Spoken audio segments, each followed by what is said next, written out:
Apparently, there are behind-the-scenes efforts to bring the Iran war to a close, even as hostilities continue, and there are plans for additional U.S. troop deployments to the Mideast. Source tells AP intermediaries from Pakistan have submitted a 15-point U.S. ceasefire plan to Iran.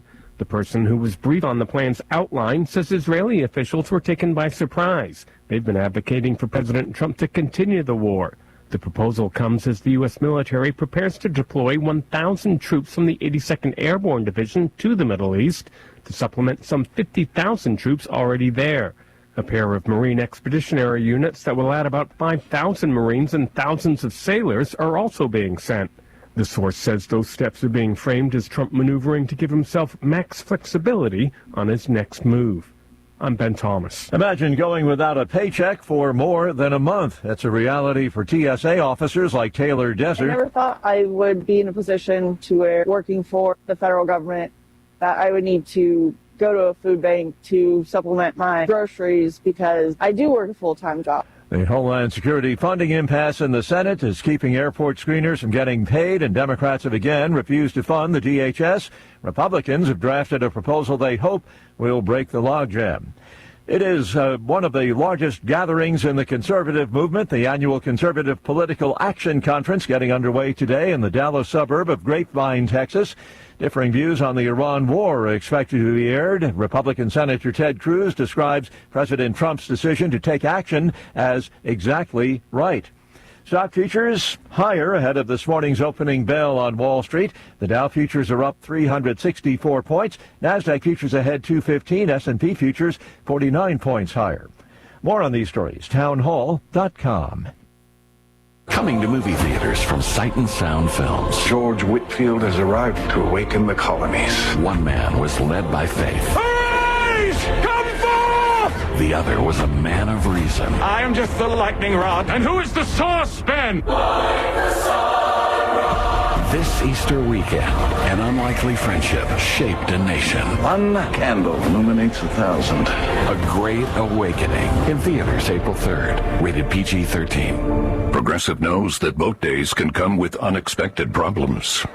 Dang, I forgot the wakeboard. How am I supposed to enjoy myself without my favorite water activity? I mean, sure, we could still go tubing, fishing, or even just relax on a floaty, but without the wakeboard, what's the point? If a real problem comes along, your boat's protected 24/7 with Progressive. So you can keep worrying about boater problems. Progressive Casualty Insurance Company and Affiliates, not available in D.C. The investigation of the deadly Sunday night crash at New York's LaGuardia Airport, a collision of a jet and a fire truck on a runway, is now in full swing. Stop, truck one. Stop. Stop, truck one. Stop. That sound captured on liveatc.net of the air traffic controller trying to warn the fire truck. Then 20 minutes later. Yeah, I know I was here. I tried to reach out to my stuff, and we were dealing with an emergency earlier, and I messed up.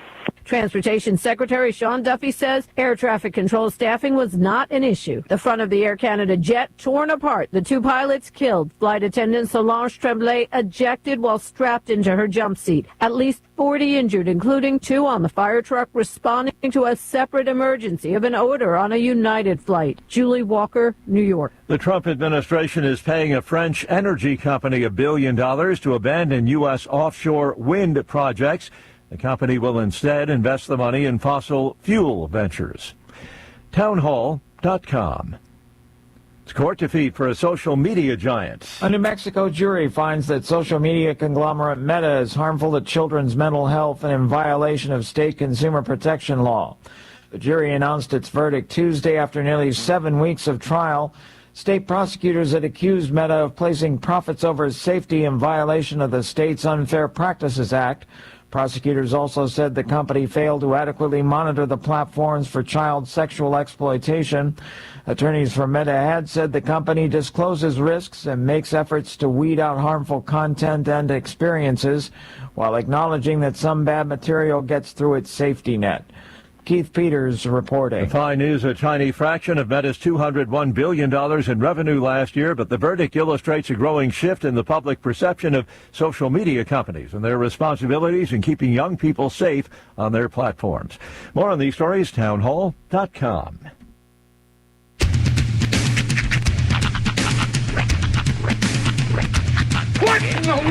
wide world of sports is going on here? I promise you, whatever scum did this, not one man in this force will rest for 1 minute until he's behind bars. Now let's grab a bite to eat. Yeah, come on. I feel the hot wind on my shoulder and the touch of a world that is older. I hit the switch and check the number.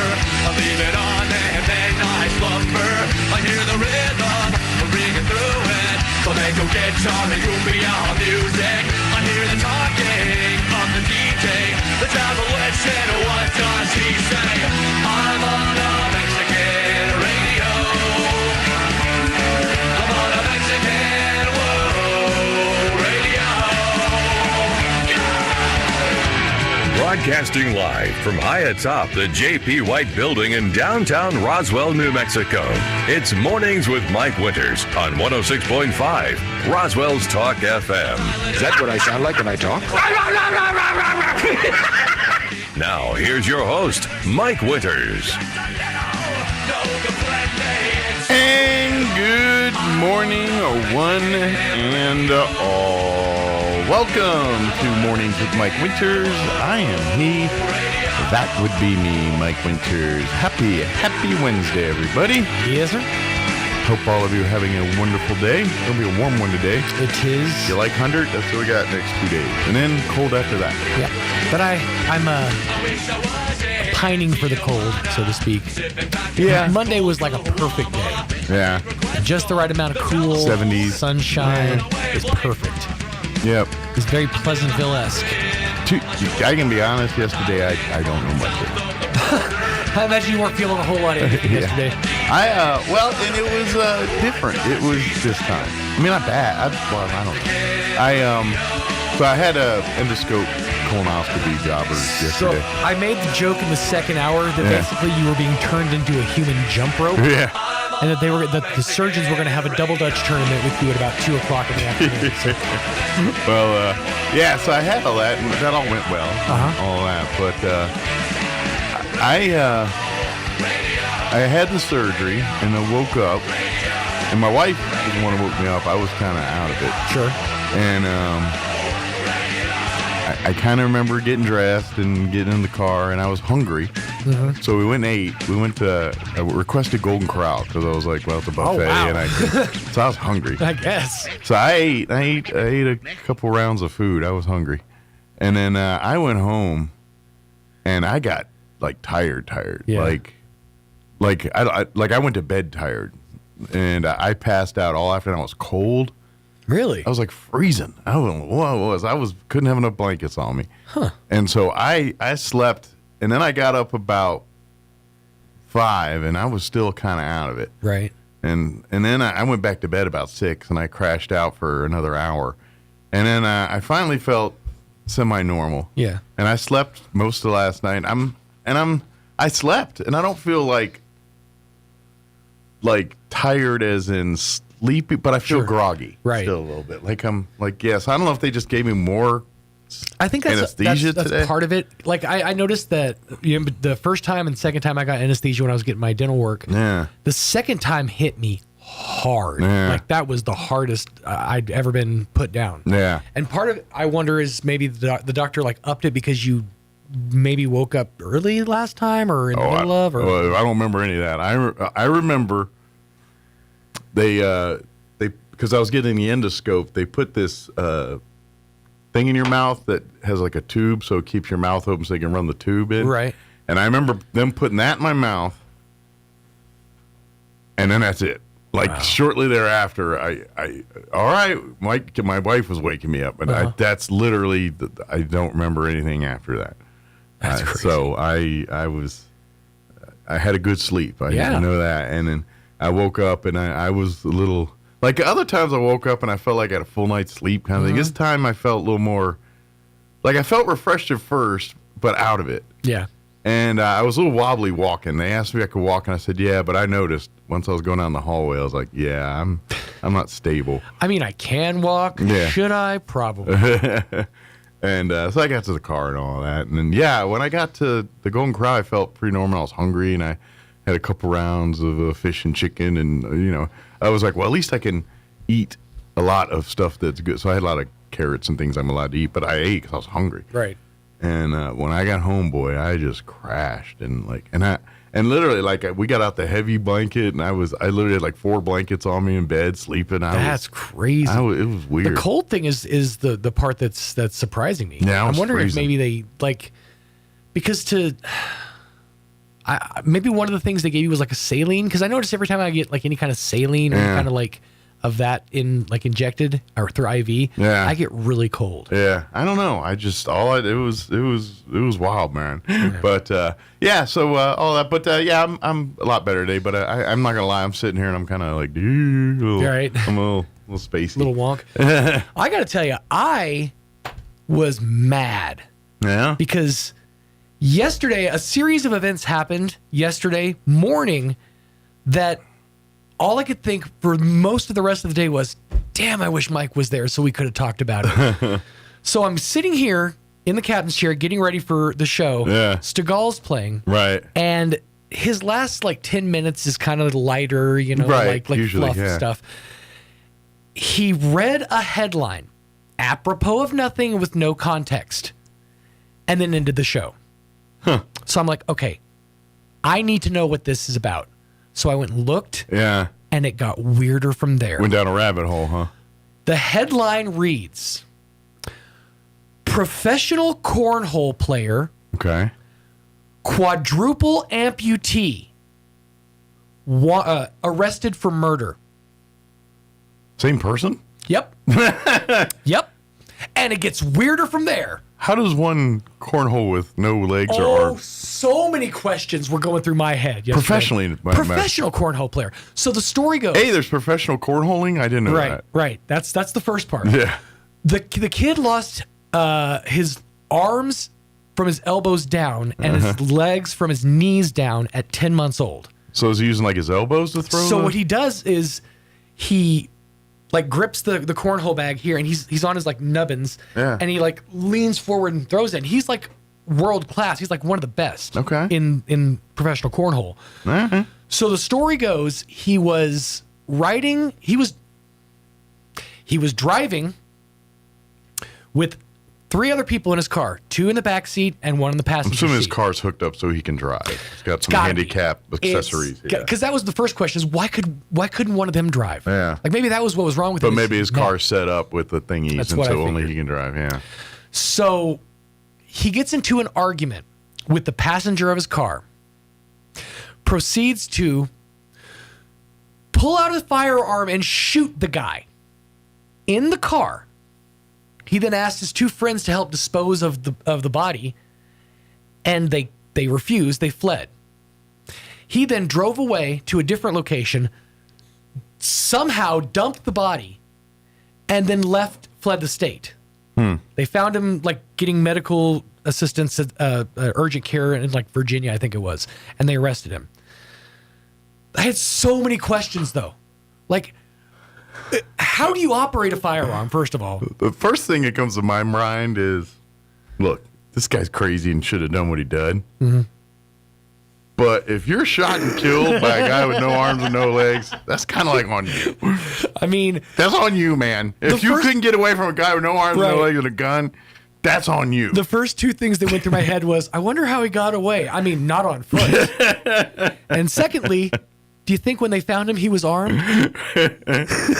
It's got a guy with no arms, no legs, he's armed robbery. And then, of course, my mind goes to, how'd they put the cuffs on him? You slip right out of those things. I feel like he's not fleeing, like, quickly. No.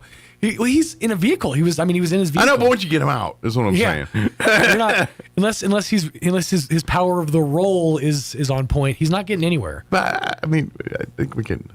there's a lot of questions there. I really hope they put out an all points bulletin that says the suspect is nubbed and considered dangerous. I mean, literally, he's the joke from the 90s. Yeah. Art Bob, what guy with no arms, no legs, hanging on a wall, no arms, no legs. You call him Matt. Fishing. Yeah, I mean, it's... You just lost to a no arm, no legged man in a butt kicking contest. Got shot. It's so many things happen for. I feel like even if the guy can shoot a gun, there's a lot of leeway between him getting the gun. Okay, So Jocelyn just sent me a video that shows this guy, quadruple amputee murder suspect, climbing a ladder with a rifle. Wow. The guy's out there living his best life. A lot of footage started surfacing of him like playing football in high school. Okay. And he was big into like he was on the wrestling team. He was into motocross. Wow, he really is. It's kind of like watching like a dog climb a ladder. For lack of a better term. Okay. I got to give it to the guy. Okay. He's out there living his best. Well, now he's locked up living his best life. But I guess. You know, at the very least, when somebody looked at him when he was a kid and said, "You can do anything. You can do anything you set your mind to. Armed like murder, you can do it." And he did it. Set your mind to it. You got to admire that. But yeah, no, I did the story yesterday and I talked about it a little bit on the air. And then I kind of let it go. But about midday, like right around 11 o'clock, I'm like, man, so much I really more. wish I'd have had Mike in the studio. There's just so much to work with on this. Yeah, I'm just, yeah. All I can think of is Ron Burgundy. I'm not even that mad. I'm impressed.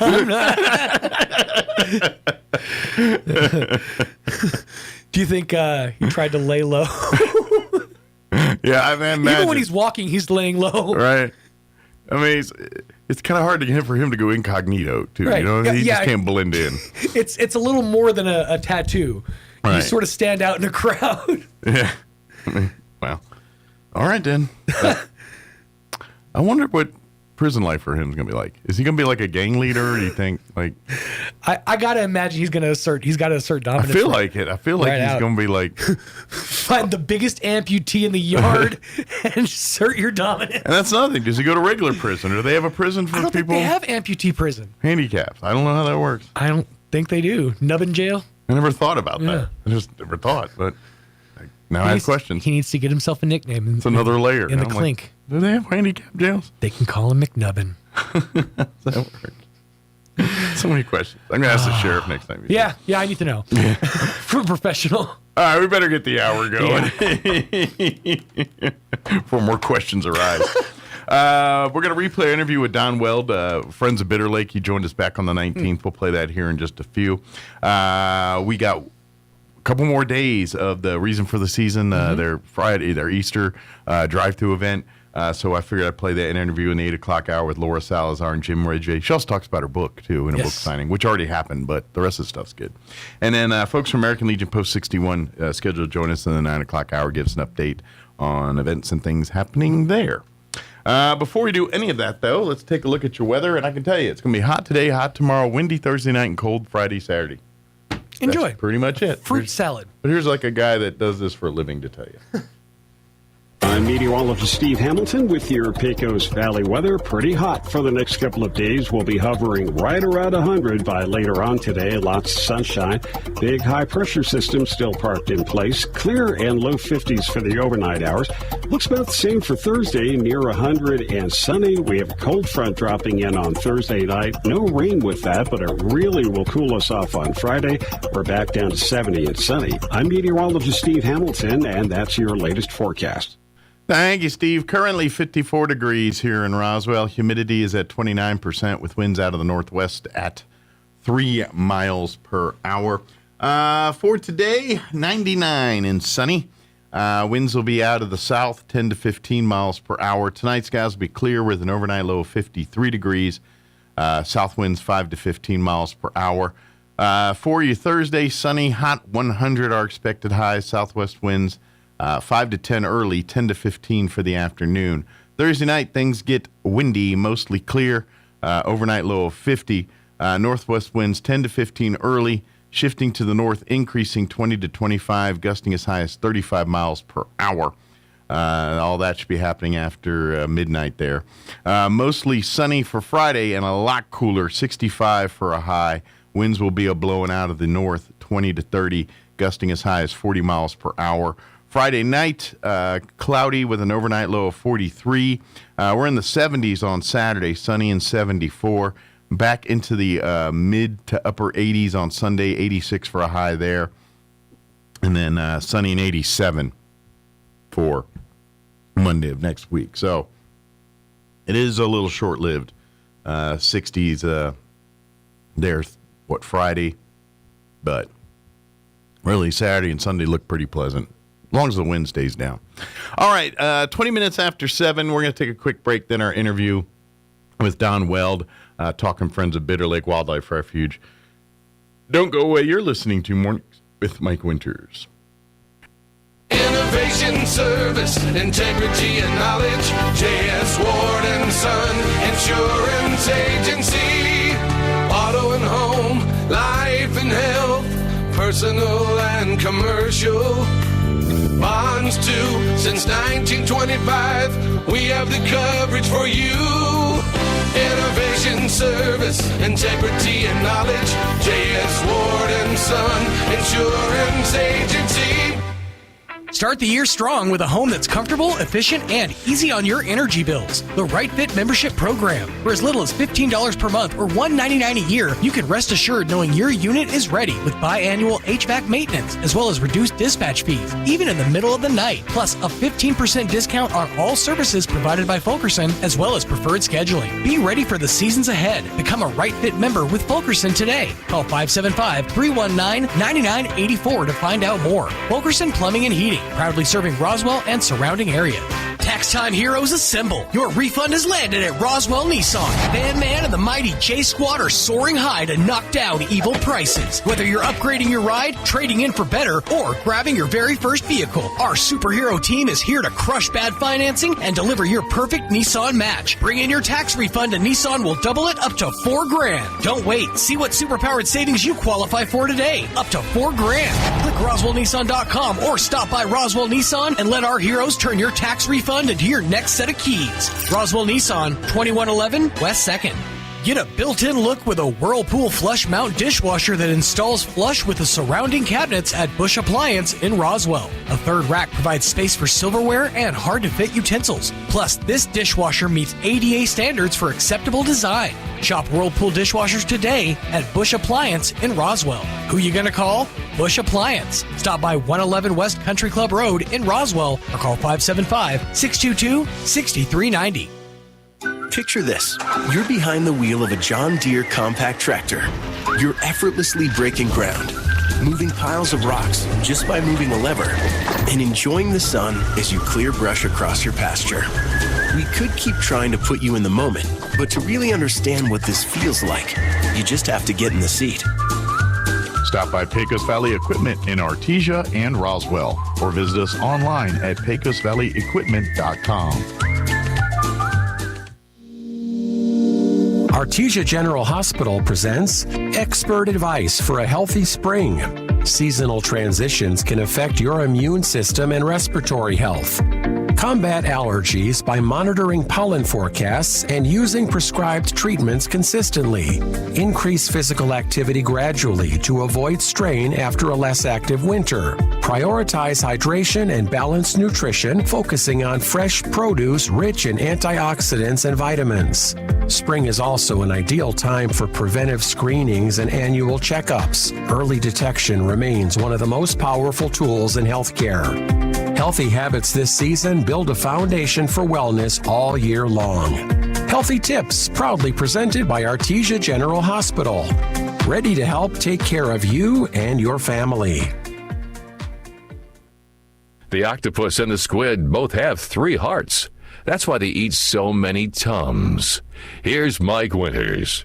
Studio this morning. Today wearing his Friends of Bitter Lake Wildlife Refuge hat. Don Weld back with us. Good morning, Don. Hi, Mike. How you doing today? Doing great. How about yourself? And doing good. Of course, I woke up this morning. I'm fine. That's a start, right? Yeah. Of course, the way the weather's feeling, I feel like the trips out to Bitter Lake might be better. This might be a good time, with the weather warming up and it seems like it's getting hot already. It's like, you know what? This might be a good time to start doing your walks and stuff out around Bitter Lake. But you need to be careful going out there. Yeah. They're redoing Pine Lodge Road. Okay, so they're all the way from Red Bridge out. Okay. Now, that being said, you can get out there, but just be careful and be aware and follow the instructions. Sure, they're going to guide you through detour through there and switching lanes and things like that. So one lane's in spots. And it's all dirt right now. Gotcha. Is this kind of fixing flood damage stuff from still kind of thing, kind of rectifying? That road has needed repair for even before the flooding. Years. Gotcha. Just so they're finally getting to it. Yeah. Well, so it'll be nice. It's a county road. Sure. Yeah. So it'll be nice when it's all said and done. But, It's going to be like Red Bridge. You're thinking, oh God, they're going to redo. Well, it turned out pretty nice. Yeah. And so it's the same idea.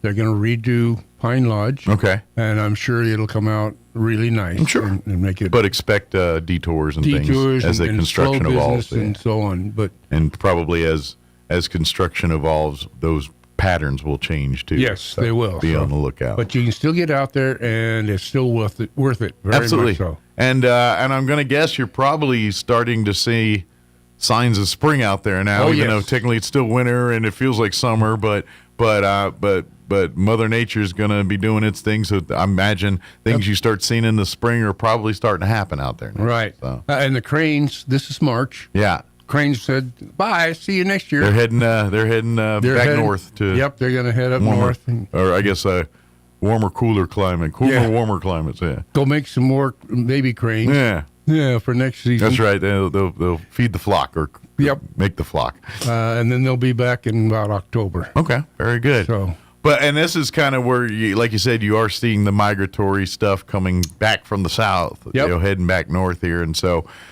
once again, Bitter Lake serving as it's kind of that pilot flying J role for the migratory animals here, where they'll come in and you'll see a lot of birds coming through that you wouldn't normally see during the regular year. So for bird watchers and things, it's always a fun time of year because you get out there and get their cameras and get a chance to see birds that you really only get to see 1-2 times, twice a year. Twice a year, yeah. One going north and one going south. See the left side of them going, You get there both. Yeah, you can get. That's right. You're right.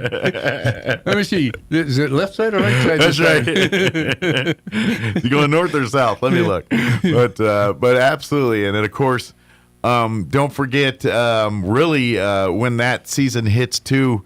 Really, your most active times as far as seeing them around the lake feeding and nesting, doing what they do, is really the day, but dusk time and daytime and daylight, dawn and dusk basically. Right. That's when they're most active, especially as things warm up. They're going to hunker down during the day and kind of lay low and stay cool. Yeah. And be more active in the as the temps start changing, or in the evening, even early evening, especially your owls and bats and what have you. They'll start creeping out at night and all. Right. More and more. Yeah. During the day, the water birds, the bird will be on the water because it's cooler. Sure. And the other birds will be in the trees because it's cooler. Gotcha. Got the shade. Just kind of laying low. But like you said. Mornings and nights. Yeah, that's when they go out feeding and go out and catch harvest their bugs the food and catch their bugs and worms and what have you out there. And then of course, what about the monarch butterflies and stuff? Do they come back through this way around? They're probably. I haven't looked, but this is about the time of year that they're going to start to pupate. Okay, is that what they call it? Yeah. So they basically they come out and they're worms or whatever, so they go and become butterflies. They start to turn to butterflies. Yeah, and they're getting ready. Those that are in that portion of the trek will head farther south. Gotcha. Others will actually head farther north. Okay, because that's their phase. And the ones that you guys do, you kind of set them up so that they are bred and ready for launch in the fall. Correct. In September there for Dragonfly Festival. Correct. So that they'll head south. They're the ones heading south most likely there. So and we will in the festival this year we will have some more to release for all the kids to hold a little butterfly. It's part of the tradition of the Dragonfly Festival is the monarch butterfly release there. But and we'll warn you as we get a little closer to the event, but what we do ask is it's free and everything, but we do ask that you sign up your children that would like to be a part of the launch. Doesn't cost anything, but there is limited space and butterflies to launch. So and that'll be after August 1st. Okay, yeah, we'll start that sign up, and that'll be the time when you start signing up for your wildlife and dragonfly and early bird tours and all that. Yeah, all those stuff. Tours will sign up. All of that after. Matter of fact, now's the time of year where these guys are selecting the artwork, the theming, and everything for the kids over the winter here have been drawing their dragonfly pictures and things, and they'll start judging them probably here pretty quick in the next month or so, if not sooner. Actually, we're going to take the flyers out to the schools on April 3rd. Okay. That's a Friday. So that's about 2 weeks, give or take. Yeah, about 2 weeks from now. We'll get them out to the schools. They'll have until May 1st to get their drawings done. So all of April. Okay. The kids about a month there to get it done. Yeah, about a month to get them all done and drawn up, and we'll pick up all the drawings on the 1st of May. And it's a lot of fun. They've got a it's a well-oiled machine how it goes. they send out the rules, I guess you could say, to all of the elementary schools in I guess Chaves County here. Right. And so each grade level from kindergarten all the way up through I think 5th grade submit their drawings, right. and you get such beautiful art. And literally, I would say, I don't know, there's I'm going to just guess like 1,000. After all said and done, between the different grade levels, there's probably 1,000 different pictures that the depending judges on the year. Yeah. The year I did it, I mean, there was tables and tables and tables and tables of wasn't that fun? Yeah, it was a lot of fun. It was seeing all that. It was tough because there's so many to pick from, and you're like, Yep. I love this one, but I love this one too for a different reason, And Every grade has their excellence. absolutely, Yeah. and yes, by and large, the 5th grade ones are going to look a little more mature than the Right. kindergarten. But that being said, I've seen many of kindergarten and 1st and 2nd grade that if you would have shown it to me and not give me any other information, I would have said, what are they, middle school? What are they? You know what I mean? They look like it was drawn by someone much more skilled at drawing than you would think for a kindergartner or something like that. A lot more experience than you would. Yeah, some beautiful think. drawings, and the colors and what I love about it is each kid interprets it their own way. And so, yes, you'll get a traditional butterfly picture, but sometimes that's not what you get at all. You kind of get the whole environment, or you get, like the mama and the family and their whole, they all kind of run with it, and it's a lot of fun. But and then ultimately what happens is they choose the winners, and that becomes the T-shirt art design, the flyers, all the promotional stuff for the event. That artwork's a part of. The kid gets recognized, and gets that's it. And then we post, because there's a winner in each grade level. Mm-hmm. We post all, and there's a big bulletin board. There, while you're walking around and looking at some of the exhibits in there, or going to the store, then make sure you swing by and check out some of the other artwork submissions from it, and then you'll see exactly what I'm talking about. Why it's such a hard decision these judges have to make. So good. The good news is it's not left to one. There's literally a couple dozen judges, and everyone's picking their favorite, and we all get little tokens, and then they're like, okay, all right, now we wind it down to this one. So it's a very efficient scoring system they use. But that being said, you're like, okay, I only got one left, but like 3 more deserve it. Yeah, it does get like that sometimes. But we appreciate all the folks that do that. Yeah, I love doing that every year. Yeah, it's fun. And like you said, we get 6 judges, and then we get 6 people to help those judges pick up their... Yeah, all I remember, it seemed like a lot of folks with, just kind of a lot of moving parts there. So at the end of the day, I kind of lost count on who all was judging there. But it was good. Yeah. I love doing that every year. Yeah. Because then you get to meet quite often, new people. Yeah. Yeah, because it's a rotating every year. We go out and we ask different people to do it every year. And some of them have teacher art backgrounds, and some are just people like me that just happen to bureaucrats know things. We have opinions on everything. Yeah. We had the county manager out there one year, so that kind of a thing. Absolutely. President of ENMU. Yes. Came out. Dr. Powell. He's Dr. Powell. Although I think he's got an artist eye at the end of the. He does. But still. Yeah. But he's pretty much everything he does. We have a lot of fun with it. Absolutely. But that being said, if you'd like to be more involved in this, then a great way to do that is become a friend. Yep. Your membership dues and everything absolutely financially supports, because all the money that the friends collect and raise through either the gift shop or through donations or through membership. All that goes back into projects and events for like Dragonfly Festival, but also, the bird blinds and things when it's time to add one or repair one. Generally speaking, that's funding through the friends that kind of make that happen. Yeah, it does. So. Yeah, like I said, it helps the Dragonfly Festival. Mm-hmm. It also helps in the spring, which is coming up here, Earth Day. Yes. The 18th, we'll have a get together. We're going to clean up the Service butterfly. Project Day. Yeah, clean up the butterfly trail.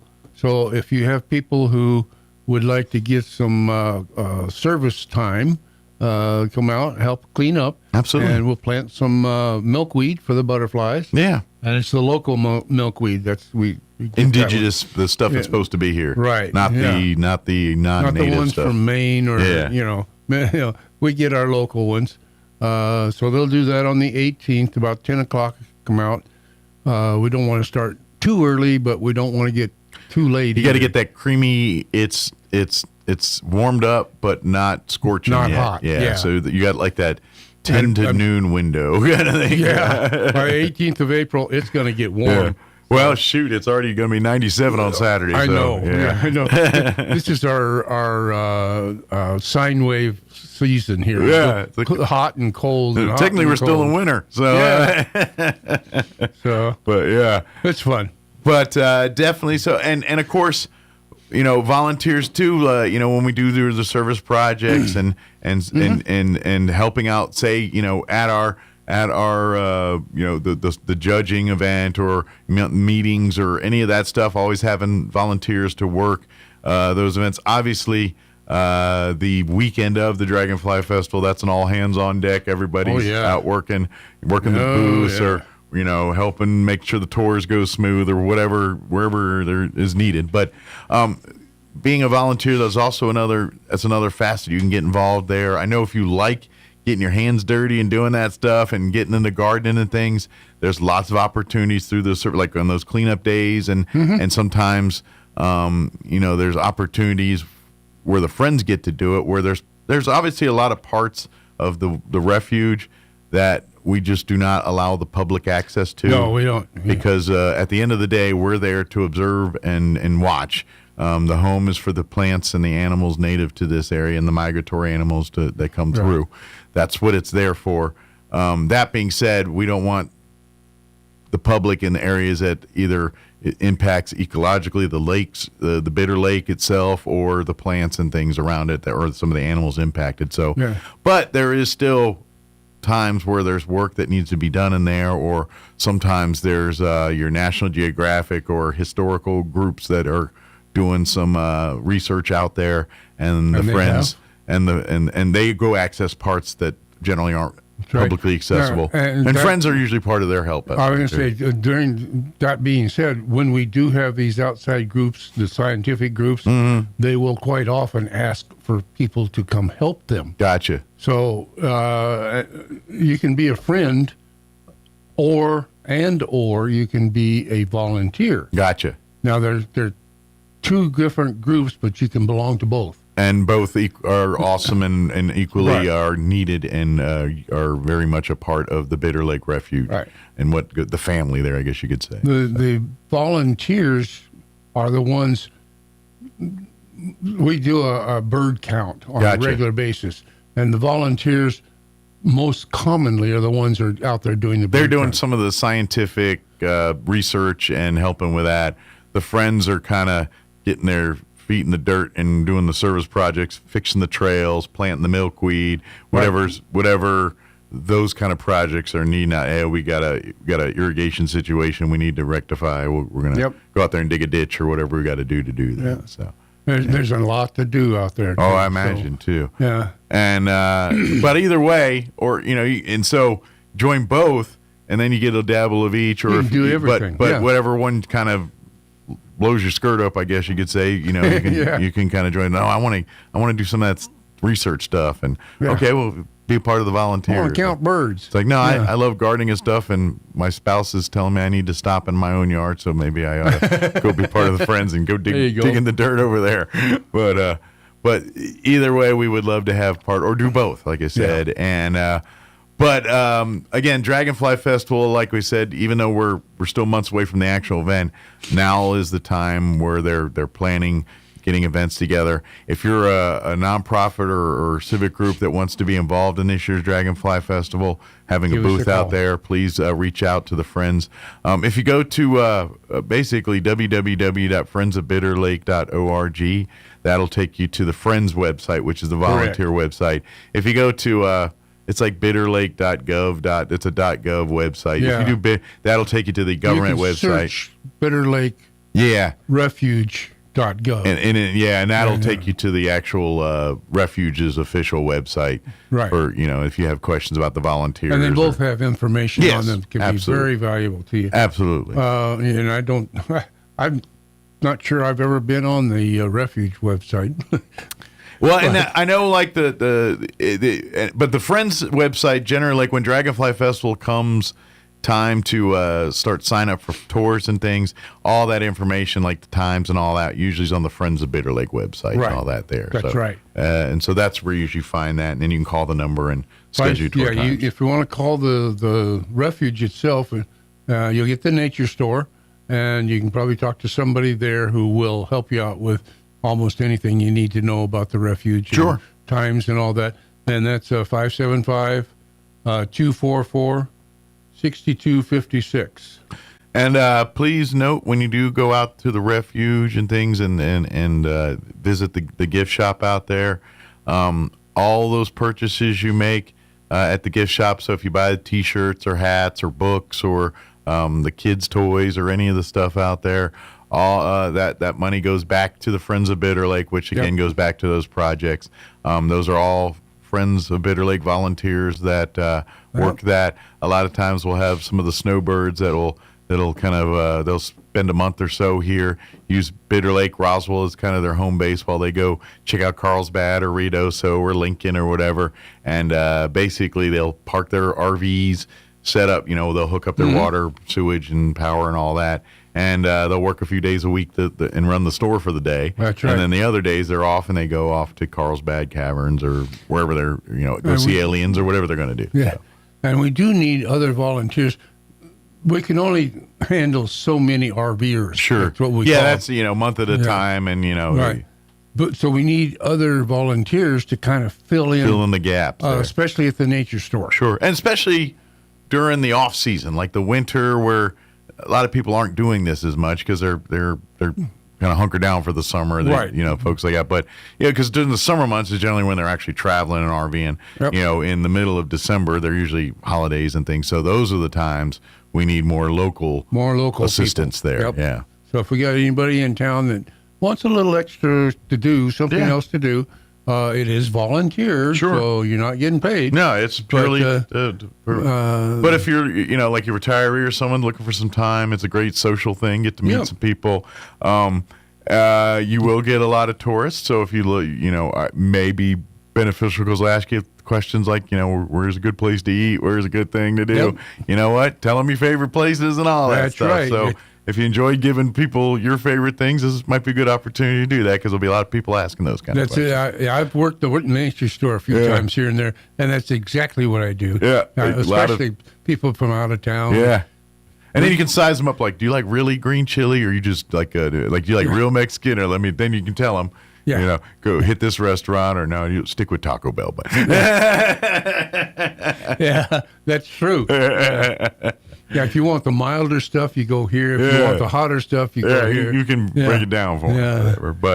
But that's a great way to be a part of that and volunteer too. If you want to spend a couple hours a week or whatever time you've got, they would love to have you do that. And you can learn a lot about the Refuge by working it. Absolutely. And you get, and you kind of, and being a friend has its perk. Like you said, you kind of get a little bit behind the scenes and get to do things that maybe the general public or see things that and the cool part about Bitter Lake is, obviously its main mission and its studying of the plants and animals and preserving the things that are supposed to be here and making sure those are available for the next generations of people. Mm-hmm. But the history side of it, from the man's history to nature's history, are very much equal out there because of Native American. That was prime buffalo hunting ground. Oh yeah, back when this was their home. Yeah. And so there's a lot of archaeological study of that, a man there. Of course, with the New Deal era and stuff, a lot of the buildings, a lot of the structures, a lot of that was that Roosevelt era New Deal stuff. And so that's when they were built. Yeah, and so that in and of itself is its own history there. Yep. Not to mention the actual Bitter Lake and how it's made, and the science and nature behind all of that too. And where the name came from, and all that stuff. Yeah, exactly. Because really, Bitter Lake was basically a watering hole for some of the cattle drives and things like that. Right through this area. Yeah, and the water was coming up the Pecos. Unusually bitter for the cows, and hence the name Bitter Lake. They named it Bitter Lake. Yeah, but it's an alkaline type water. Yeah, is that what it is? So I imagine for all the, because there's a whole kick now to drink alkaline water and stuff. Yeah. So I'm thinking now you could probably. It was bitter. All I'm saying is, maybe if times are that tough, maybe we can bottle some of that and sell it for like $100 a bottle, and people buy that stuff up. It's alkaline Bitter Lake water, right? Yeah, and people swear by it, and we'll sell it for $100 a bottle because that's what people pay for stuff like that. That's right. I'm telling you, we could make it a great fundraiser. Ooh, yeah. Just thoughts here. So we could do all kinds of projects. There you go. Just thoughts here, but please reach out if you'd like to be a friend. They're always looking, and of course, serving, on the board and things, helping with, making the decisions of because it's like any other nonprofit, it's got to run that way with the monies, the treasurers, and all that. We need that kind of work as well too. So if you love that, there's always I'm sure room to help out. I'm sure there's people that've been treasurer for a while and they're like, yeah, I'd love help with that, or I'd love more people to help out with that, or things like that. So wherever your expertise lies, or if you're just like, nah, I just would love to move some dirt and work out hang out on a Saturday. And then don't forget Earth Day here, April 18th. That's going to be kind of our service day. The public is asked and invited to come help us as we work on the butterfly trail here. I'm going to get out there about 10 a.m. About 10.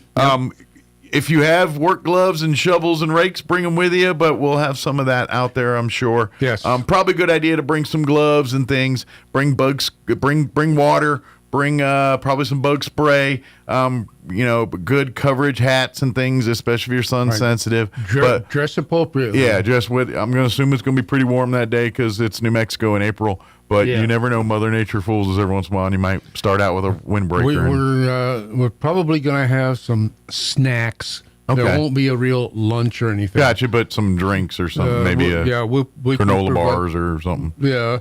There'll be water will be available. Okay. We have a water dispensing system. Yeah. You can fill your water bottles and kind of in the nature store. Yes. So that's good. But if you're going to want lunch per se, plan on bringing your own. Yeah. But we will have some little snacky things. Unless you're a food truck out there that wants to talk, then maybe we'll give us a call. Maybe we'll come out there. Do an Earth Day food truck out there. We'll come have donuts and or tacos and clean up here. We might have maybe get a hold of like Stellar's or something like some that. Coffee out there. Bring some coffee out. But and mind you should be done about noon, 1 o'clock-ish by the time we don't try to spend a whole lot of time, a couple hours. So, but mark it on your calendars for April 18th there at Bitter Lake Wildlife Refuge. Mm-hmm. Come right there and bring the family, bring the kids, bring everybody. We'll find work for everybody here. And more hands make less work on that. That's right. But and then of course. Stay up to date there. And then it's another thing, too, is becoming a friend. You get the newsletter, so when they have all the events, because yes, we know about Dragonfly Festival, but there's always a lot of little events or other things that are going on throughout the year. These service project events, of course, Cranes and Coco's another event that happens. But then there's sometimes a talk, sometimes there's a special lecture or something coming through town that happens to be here. It's like, oh, we're going to have a guest lecture talking about bats or something. We just had a night under the stars here, not just a couple of weeks ago. Astronomy Club does a lot of stuff out there and stuff too. So it's quite an active place. Yeah. So friendsofbitterlake.org is a good place to start there. Yep. And then come out this weekend. Come on out and the weather's going to be beautiful and take a hike out there. Like you said, plan accordingly as there is road construction on Pine Lodge as you head out that way. Just take a little extra time. Yeah, but be courteous. These guys are doing a good job out there. And it's rural out there. And it's rural enough out there where it's not that busy 90% of the time. Right. But just kind of be mindful. There's going to be work. If you go during the day, there's probably going to be workers out in the street and things. Yeah, and, they shut down around 3, 4 o'clock in the afternoon. But in the evenings, there might be some cones directing you or some barriers directing you places and things. So. Yeah. Good deal. Did we get it all done? I think so. Awesome. I think we did a good job. Well, we appreciate it and appreciate you. And go. Is it breakfast time yet, or is it too late for breakfast? Well, I've got a luncheon today, so I'm not going to save it up. He's saving up. All right, good deal. Well, enjoy the lunch, and we'll see you next time here. With SRN News, I'm Rich Thomason in Washington. Despite Iran's denial, President Trump insists the U.S. has been talking with Tehran about what it will take to end the war. Iran has reportedly received a 15-point U.S. ceasefire proposal, and there are reports the U.S. is preparing to deploy thousands of troops to the Middle East, possibly to reopen the Strait of Hormuz. A New Mexico jury finds social media conglomerate Meta is harmful to children's mental health and in violation of state consumer protection law. The jury ordering Meta to shell out $375 million. Today's a day, Grapevine, Texas, the place. Conservatives holding one of their largest annual gatherings. CPAC, the Conservative Political Action Conference, begins today. The opening bell sounding on Wall Street, stocks starting off the day higher. More details, srnnews.com. That data breach warning sitting in your inbox right now, you better be careful. It's the latest scam that's spreading. I'm Kim Commando for The Current. It's my 5-star rated newsletter read by almost 1 million folks like you. Sign up for free at getkim.com. All right, here's the scam. Criminals wait for a real data breach to hit the headlines. Then they blast out millions of fake "your account was compromised" alerts. You panic, you click the link, you hand them your login on a silver platter. Millions of fake alerts are flooding inboxes every time a breach makes the news. And the timing is deliberate. They want you scared. Scared people don't think, they click. Here's what you do. If a breach warning lands in your email or text, do not touch the link. I don't care how official it looks. Close it. Open your browser. Type the company's real address yourself and check your account there. My prediction, this becomes the #1 credential scam of 2026. Don't get hooked. Phishing season is open. Get more alerts like this with my free newsletter. Sign up right now at getkim.com. Hi there, I'm Kim Commando. Tech isn't just a part of our lives anymore. It runs our lives. From the phone in your pocket to your bank account, your job, your car, your kids, even your home security. Everything's all connected. And the truth is, most people are just trying to keep up. That's why I created The Current. It's my free daily newsletter that gives you the most important tech stories, the ones that actually matter, delivered in plain English with no fluff and no politics. I cover AI, crypto, scams to avoid, gadgets worth knowing about, and how to protect your privacy in a digital world that just doesn't slow down. Almost 1 million smart people already get it, and it's rated 5 out of 5 stars on Google and Trustpilot. Every American needs to understand how tech is shaping their lives, and The Current helps you do just that every single morning. Sign up right now at getkim.com. My newsletter 100% free. That's getkim.com, and I'll see you in your inbox tomorrow. I'm meteorologist Steve Hamilton with your Pecos Valley weather. Pretty hot for the next couple of days. We'll be hovering right around 100 by later on today. Lots of sunshine. Big high pressure system still parked in place. Clear and low 50s for the overnight hours. Looks about the same for Thursday, near 100 and sunny. We have a cold front dropping in on Thursday night. No rain with that, but it really will cool us off on Friday. We're back down to 70 and sunny. I'm meteorologist Steve Hamilton, and that's your latest forecast. Still burning cash on posters that get tattered, tired, and tossed? Turn heads with vibrant LED posters from DSI. Plug and play with custom updatable graphics. Showcase a single showstopper or link several for a seamless video wall. For over 27 years, DSI has helped New Mexico businesses communicate smarter with printers, IT support, AV, and more. Ready to elevate your message and cut costs? Call 888-386-7834 or visit dsinm.com today. Sports report. We had some softball action last night in the form of the Roswell Coyotes against the Goddard Rockets. And it was Roswell winning a wild one. 9-8 was the final score. The Coyotes are 4-7 on the season. They'll play at home against Lovington next Tuesday. So they got a week to savor that one. Goddard, meanwhile, will be playing at home this Saturday against Espanola Valley. That'll be a doubleheader that starts at 12 o'clock. Goddard is 8-5. Meanwhile, NMMI's baseball team played on the road last night at Artesia and fell by a score of 4-1. The Colts are 2-5 on the season. They'll next play in their own tournament, the Sertoma Colt Classic, Thursday against Gateway Christian. That'll be a 7 o'clock start Thursday night to kick things off. The Sports Report brought to you by DSI. Call DSI for all your office technology needs. I'm Eric Butler at Roswell's Talk FM 106.5. With the Wall Street Business Report, I'm Bill Alexander. A New Mexico jury on Tuesday found Meta Platforms violated state law in a lawsuit brought by the Attorney General, who accused the company of misleading users about the safety of Facebook, Instagram, and WhatsApp, and enabling child sexual exploitation. The jury found that Meta violated New Mexico's consumer protection law and ordered the company to pay $375 million in civil penalties. U.S. business activity slowed to an 11-month low in March as the war in the Middle East raised prices for energy products and other inputs. An S&P Global survey showed on Tuesday, reinforcing fears of an acceleration in inflation. The jump in gasoline prices stemming from the war in Iran has another impact that may also affect many Americans' finances. Longer-term interest rates have risen quickly since the war began February 28th, pushing up the cost of mortgage loans, auto loans, and business borrowing. For the Wall Street Business Report, I'm Bill Alexander in Washington.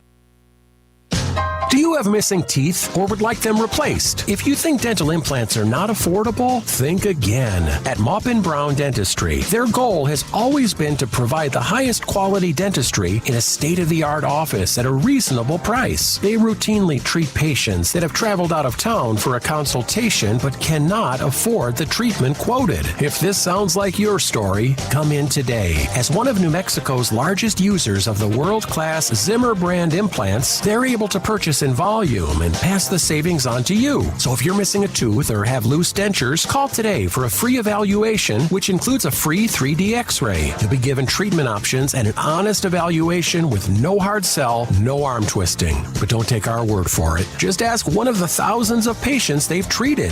Maupin Brown Dentistry, your choice for experienced, affordable, state-of-the-art dentistry. Call 627-0141 or visit maupinbrown.com. At Richland Motors, it's never been easier to sell or trade your current car, truck, or SUV for a newer model to hit the road in. Even if you don't purchase from Richland, they want to buy your vehicle for top dollar. But if you do buy from Richland, don't forget, they're the home of the powertrain warranty for life. That's a whole lot of confidence for you. See Richland for details. 2nd and Sycamore and 1309 Southeast Main. Looking to start, continue, or complete your higher education journey? Join the more than 5,700 current Greyhounds on their journey to student success. Eastern New Mexico University offers the most affordable higher education degree in the Southwest, and New Mexico residents can go to school tuition-free with the New Mexico Opportunity Scholarship. With online or in-person degrees, ENMU is the right choice for you. For more information, visit enmu.edu. Here's a morning fun fact. Bamboo plant to 36 a day. So you told your girl, would you say, no, I'm growing like a bamboo. Here's Mike Winters. And good morning, 7:59. Sounds like there's a little bit of internet issues happening there. Town Hall News. Hopefully we'll come on here in just a minute.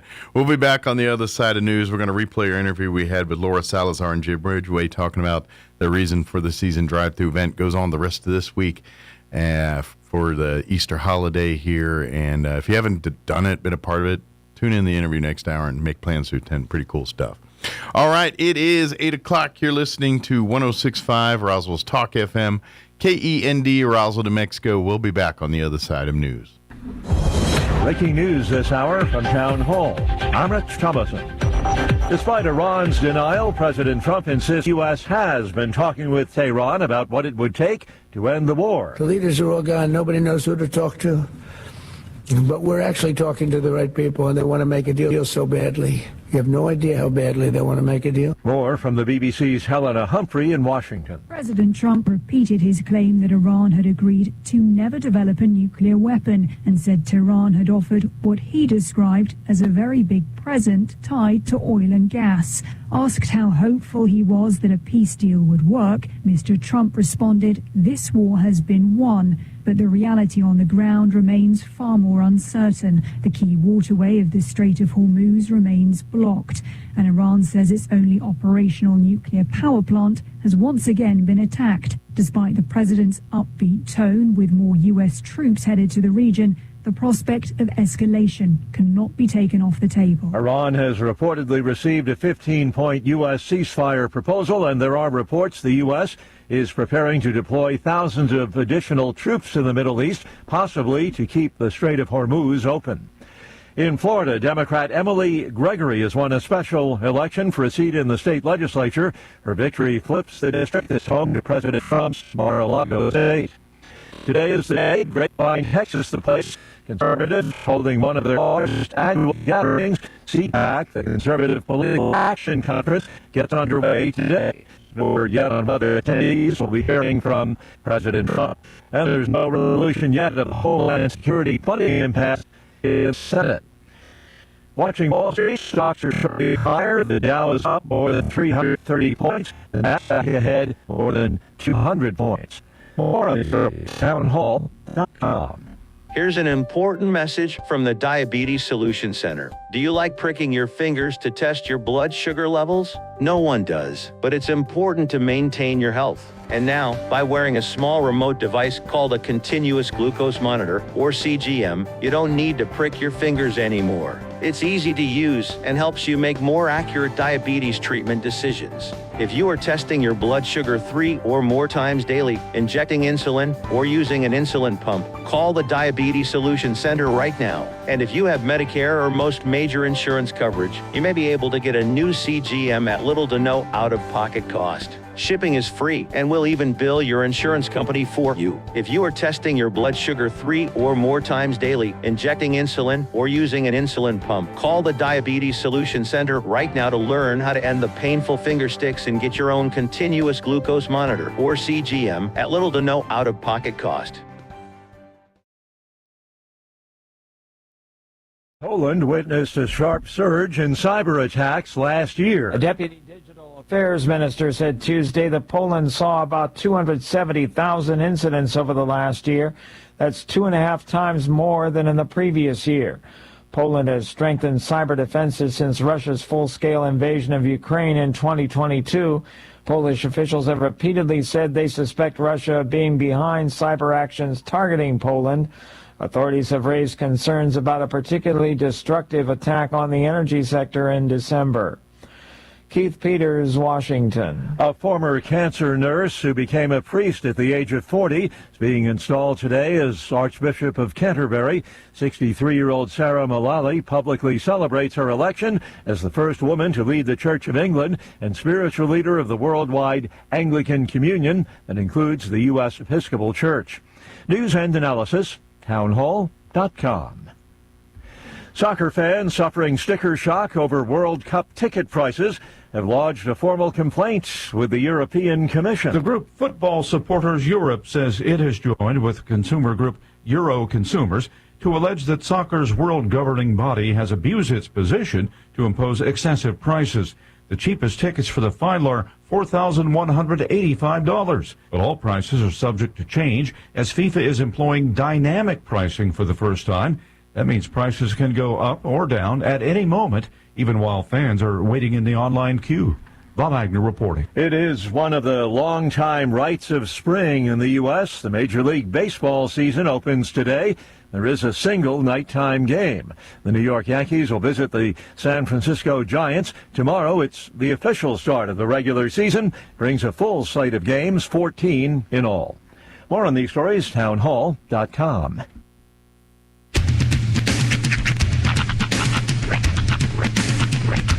What in the wide, wide world of sports is going on here? I promise you, whatever scum did this, not one man on this force will rest for 1 minute until he's behind bars. Now let's grab a bite to eat. Yeah, come on. I feel the hot wind on my shoulder and the touch of a world that is older. I hit the switch and check the number. I leave it on and then I slumber. I hear the rhythm ringing through it. Flamenco guitar and cumbia music. I hear the talking of the DJ. The devil listen, what does he say? I'm on a Mexican radio. I'm on a Mexican world radio. Broadcasting live from high atop the J.P. White Building in downtown Roswell, New Mexico. It's Mornings with Mike Winters on 106.5 Roswell's Talk FM. Is that what I sound like when I talk? Now, here's your host, Mike Winters. And good morning. It is 6 minutes after 8 o'clock. Welcome to hour number 2. The Deuce. Mornings with Mike Winters right here on 106.5 Roswell's Talk FM. Happy Wednesday, everybody. Yes, welcome to it. Gonna be a warm one today. It is. We are in the middle of a heat dome, as they are calling it. Yeah. It's not just us either. Monday, a town in Arizona set a record of a high of 110.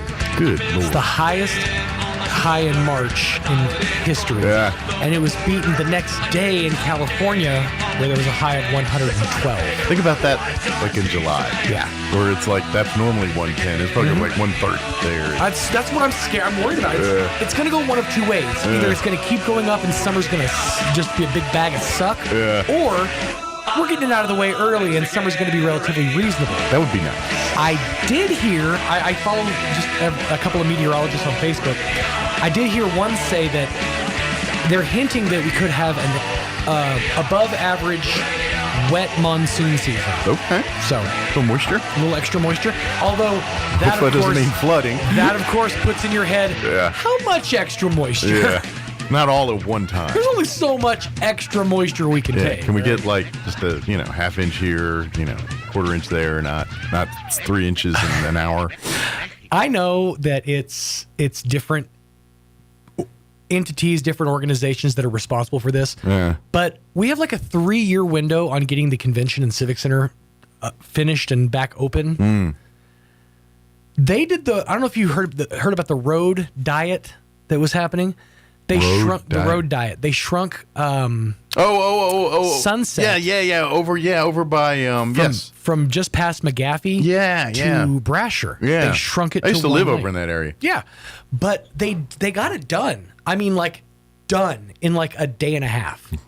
It's crazy how quickly they were able to get that done. Right. Like it's fine now. And I've heard a few complaints, and a lot of people say it works fine. Well, as it long was as never you maintain the speed limit. Well, my understanding was it wasn't designed to be a 2-lane road to begin with, and people were treating like as such, so they narrowed it to say, no, it's truly a 2-lane road. And admittedly, having a wider one lane is better, I think, personally. But that being said, if you get stuck behind somebody who's going like 20 miles an hour and you can't get around them, that does get a bit annoying. It happens. Mm-hmm. It does happen. But it should be short-lived. Yeah. Patience. Just get used to it, and then we'll get through it. Yep. But and it's weird now that I don't live in that area. I'm only in that area once every blue moon. So I'm like, at half the time I'm like, let's go drive the old neighbor and see what the house looks like. And it looks different. It's completely changed since I've lived there. It is fun to drive around or get around town and just go to the different places that I've lived. Yeah. Just since being here, and just to see how many of them are still standing. Like I've lived in three houses that no longer exist. Oh, wow. Yeah. Apartment and 2 houses that no longer exist. Now, all the ones I've lived at, to my knowledge, exist still. Yeah. I haven't checked on the house on Cedar, but last I heard it's still there. And then we lived, my first domicile in Roswell was when I met Kim. She was living in those apartments in front over by Champion Motorsports. Oh, okay. They were kind of right behind. It was at the Ramada Inn at the time. Now it's like a roadway inn or something, whatever it is. And it was a Masonic temple across the road from there. And then there's Westminster Church right next door. I don't know if it was Westminster then, but I think it was.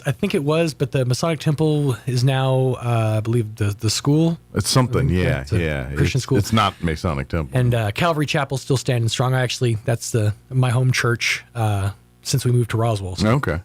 And all I remember is one time at the Masonic Temple, they had some like women motorcycle stunt rider group. Really?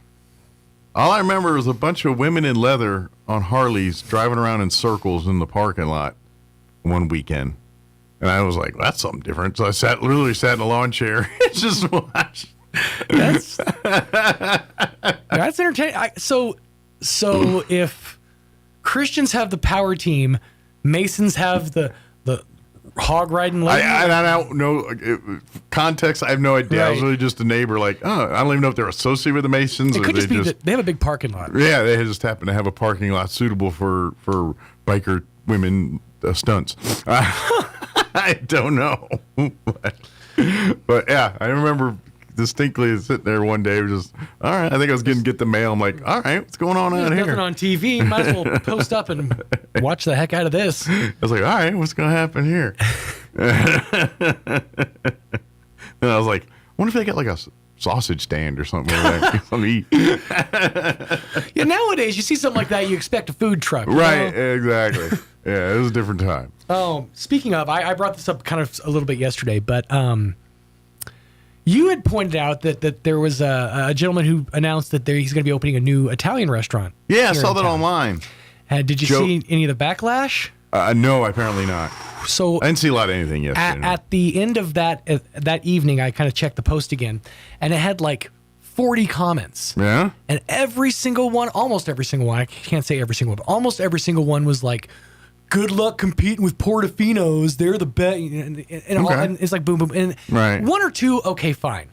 Eventually, it got to the point where it's like, why are we gatekeeping restaurants? Does seem a little territorial. I'm all for getting, it's the same kind of food, but it's variety. And if, on nights that like...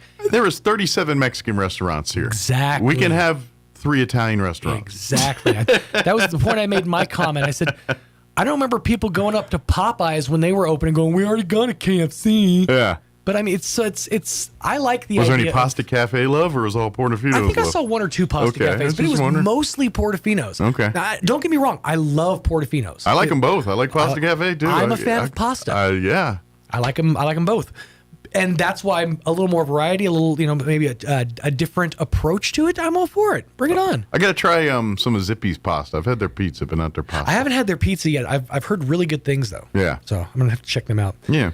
There's a lot of interesting... but yeah, the Joe's, it's Joe's. Mm-hmm. I guess there's one in Hobbs and some in Texas or something. Yeah, they said there's a couple in Joe's Italian. Texas. I think we're getting the Hobbs version, which is Joe's. Yeah. They're going to call it Joe's. And if they don't already... have an Eat at Joe's shirt, they need to make it happen because I will buy one. Yeah, well, I'm sure like Joe's Crab Shack has Eat at Joe's shirts. But anyway, and from my understanding was they do pizza, pasta, I think they have subs. Basically what Italian joint has, so I'm wondering if it's more like, because there's like sit-down Italian restaurants, like your Olive Gardens and fancy. Right. And then there's like Italian joints where you get a meatball hero in a pizza. You know what I mean? Right. I wonder if it's more that way or because I'm fine either way with it, but I like a pizzeria style Italian joint. I kind of dig that. You get a good spaghetti there. Oh yeah. You know what I'm saying? Mm-hmm. they've been making that gravy in the same pan for 13 years. Yeah. So I'm all about that. And I haven't heard much more about the Santa Fe restaurant, but where La Gran Victoria was. Yeah. There is a restaurant that's kind of made its mark in Santa Fe as a local favorite for years, and they're opening up one here. And it's called Bella something Bella. Is it Mexican food? I would say New Mexican food. Okay. They do like huevos rancheros, breakfast omelets, and all that. But they also do, they have like their version of enchiladas and New Mexican style food. Mm-hmm. So I would say New Mexican is really the best description. So it's a little Mexican, little American, little mix. Trying to see what they have in It's something Bella, something La Boca. Maybe. No, I knew it like a couple weeks ago. I saw a thing about it, and then I actually went to the website and saw their menu, and it looked like their huevos rancheros are like what they're known for. Oh, okay. Like with the Google reviews, and everyone's like, you got to try their huevos rancheros and Mama. I'll have to look into it. I think a lot of it has to do with the bringing into the air races and stuff. We're getting a lot more tourism centric businesses opening up. Well, and my understanding with that family, they were down here visiting or something, and they really liked it, and they saw the things that we'd love to open a restaurant here, and they said, well, but from my understanding is they have a very good reputation in Santa Fe as a local favorite, so they're doing their thing here. So another. Yes. But but you're right. All to the party. It's in a town that has 57 Mexican restaurants, you're going to be like a third Italian. Yeah. I'm telling you, it's all good. It's nice to know that if in Roswell, if I want to go have Choices. seafood, right. like seafood boil or something, I have an option now. Or if I want to go, have like Mediterranean food, get a baba ganoush. Nice to have choices. An option. We need an Indian place around here, Well, yeah, I mean, but think about it. You go to, say, an Albuquerque or Las Cruces, there are 37 places to get pho. You know what I mean? And we ain't got one, There's probably 57 places to get Italian food. Right. We got 3 now. I don't know if Roswell's refined enough for pho yet. I mean, we're getting there. Yeah. I think we're close. Right. I think we're at glass noodle stage. I don't think we're quite at pho. Yeah, probably not. But I'm still calling it pho. I know. I'm 50 and white. I like saying pho because it feels wrong. Well, it's PHO. In my world, it's pho. Feels like I'm cheating the FCC by saying pho. Right? It does seem dirty. There's a comedian, Kyle Kinane. Yeah. He has a bit where he talks about pho, and he says, it answers the question, what happens if a former Vietnamese child soldier pours hot rainwater over fish nightmares? All I know is my O's sound like O's, not O's. That's all I'm saying. It's an O with a thingy over it. It's like a little schwa. We just put things over letters now, making it change the letter sound. By the way, I've mentioned something in the past that is sort of upsetting when I found out that I've talked about how I don't understand what a schwa is and what its use is. Yeah. My literal name is a schwa. I didn't find that out until like 3 years ago. And I'm like, my whole life's been a lie. There you go. Sean, the way it's spelled, SEAN, involves a schwa. Took you to get to your 40s to figure it out. Yeah. Felt like I was so ashamed of myself. I'm a self-hating Sean. Well, now you must spend the rest of your life being a supporter of this and fight for its cause. Part of me wonders if I should just change my first name to Schwan. Hey, if it gets you in on the family thing and then you get a deal on the freezer guys bringing a bunch of pizzas, it might be worth it. I needs me a yellow truck. That's right. Hey, I need to get a bunch of them Danishes and Otter Pops, please. By the way, those trucks are so disappointing when you're a child. You see a Schwann's truck rolling into town. It's got all those little doors on the side. Yeah. You're like, oh, it's an ice cream truck. No, they're delivering beef discs. But when Mom got a few of them, and ours weren't. The company we had was same thing, but it was called like Stuckies or Smokies. Mm-hmm. It was something similar but different. But when Mom got it, like there was literally like pies. Like I didn't know what a mincemeat pie was till Mom got one in a frozen thing. Rhubarb pie and mincemeat pie. I was like, Mom, you just randomly picking pies now? What's going on here? I like a good mincemeat. I guess it was a pie picking package. All right, it is. All right, we're going to play our interview. We're ready to get her going with Laura Salazar and Jim Ridgway talking about the reason for the season drive-through event. You got the rest of this week to get in on that pretty cool stuff.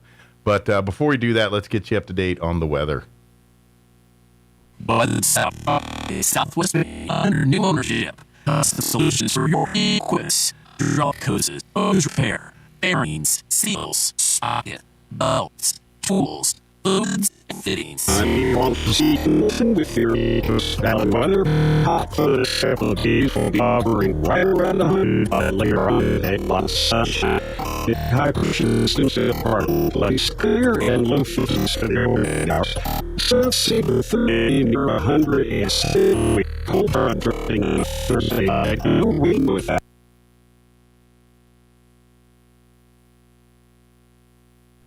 Well, that's a hot mess.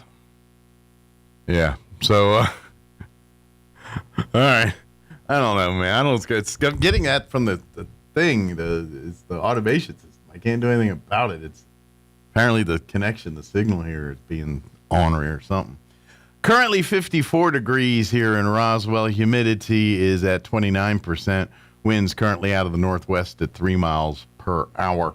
It's going to be sunny, going to be hot today. Expect a high of 99. Winds are going to be out of the south, 10 to 15 miles per hour. Skies will be clear tonight with an overnight low of 53. South winds 10 to 15 miles per hour. Tomorrow, 100. Sunny, hot, high of 100. Southwest winds 5 to 10 early, but as the afternoon progresses, the winds will increase out of the west, 10 to 15, and then things get windy for Thursday night and Friday, and temps dip too. Thursday night, clear skies with an overnight low of 50, but the winds are going to get breezy out of the northwest, 10 to 15 early. After midnight, those winds are going to shift out of the north, 20 to 25, gusting as high as 35 miles per hour. And then for Friday, cooler day. We're literally going from 100 on Thursday to 65 on Friday. It's like a 35-degree temperature swing overnight there, so pretty crazy. But Friday, sunny and windy with a high of 65. Winds will be out of the north, 20 to 30. Could gust as high as 40 miles per hour. Saturday, we are looking at mostly sunny skies, back into the mid-70s, 74 for a high there. Sunny on Sunday with a high back into the 80s, 86 for a high there. And then Monday, mostly sunny, 87 for a high there. So hot today, tomorrow, Friday, kind of stinky, and then looks like not too bad for the weekend. All right, it is 23 minutes after 8 o'clock. I'm going to attempt to play a commercial break, and then we're going to play our interview we had with Laura and Pastor Jim talking about the reason for the season drive-thru event. That's on the other side of this break. Don't go away. You're listening to Mornings with Mike Winters. Hey, Roswell, it's Ford Truck Month, and your friends at Roswell Ford are rolling out massive savings on all new Fords and 000. You heard right. During Ford Truck Month, get 0% financing for 60 months, 0 down, and 0 payments for 90 days.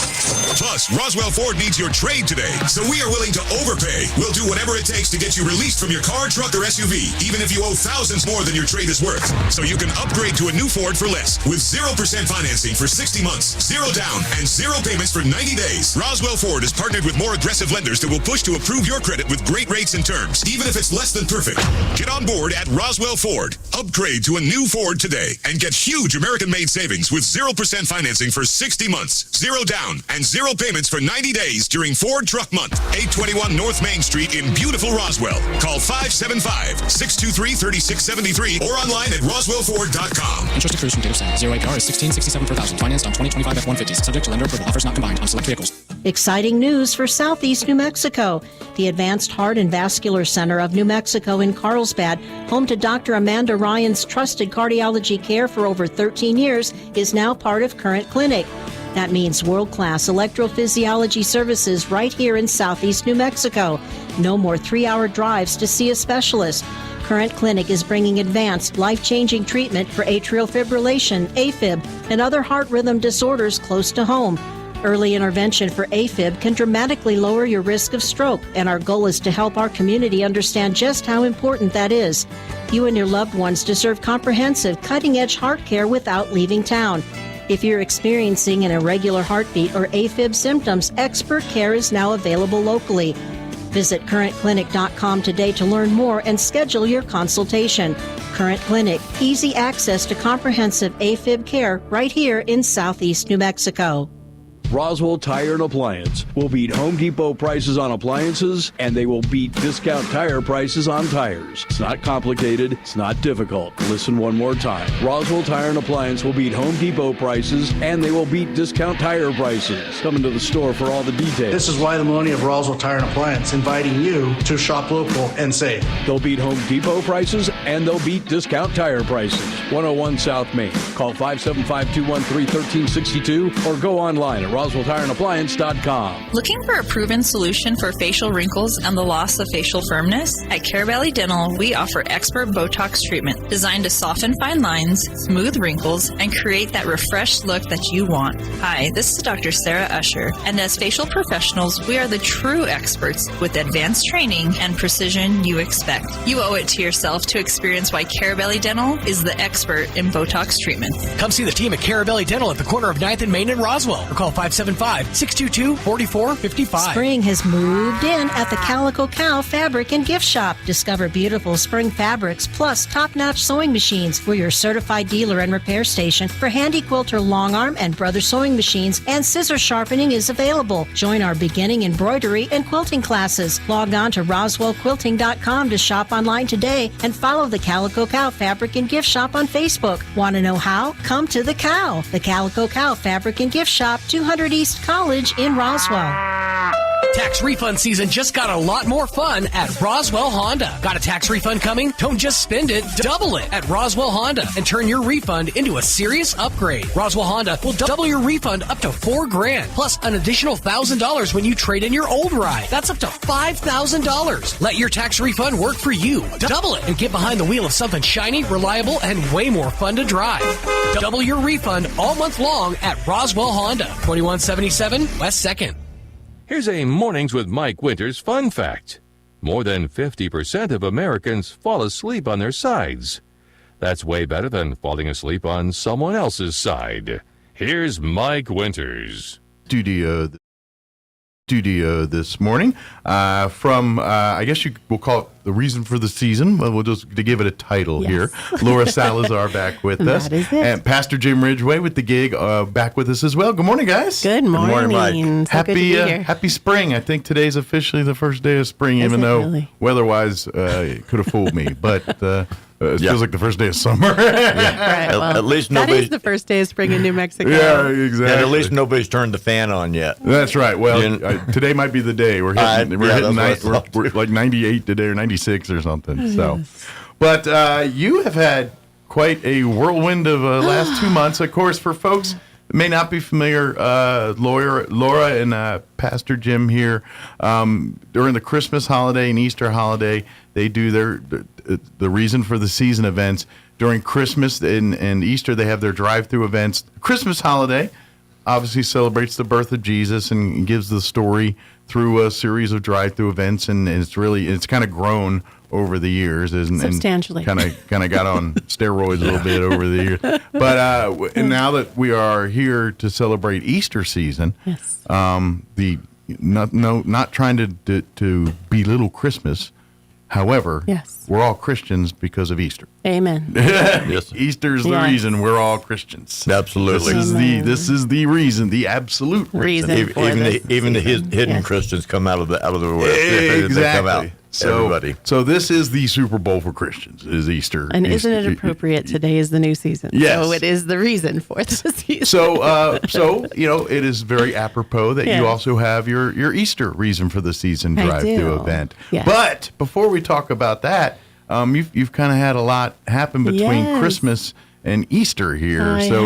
Share the news with everybody. Well, right after the Christmas drive-through, the Lord laid it on my heart to make this a permanent all-year thing, but not in the way that I thought it was going to be.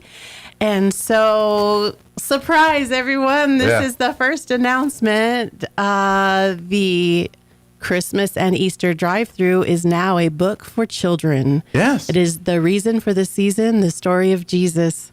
And it's a children's book. Yes. And we will be releasing this book on the 28th at Christ's Church. Okay, very good. That'll be the book launch, I guess you could say that. The full-on book launch. Nice. And so it is actually the entire drive-through. Okay. Captured in full color pictures. They're absolutely beautiful. So in theory, you could have like a follow-along.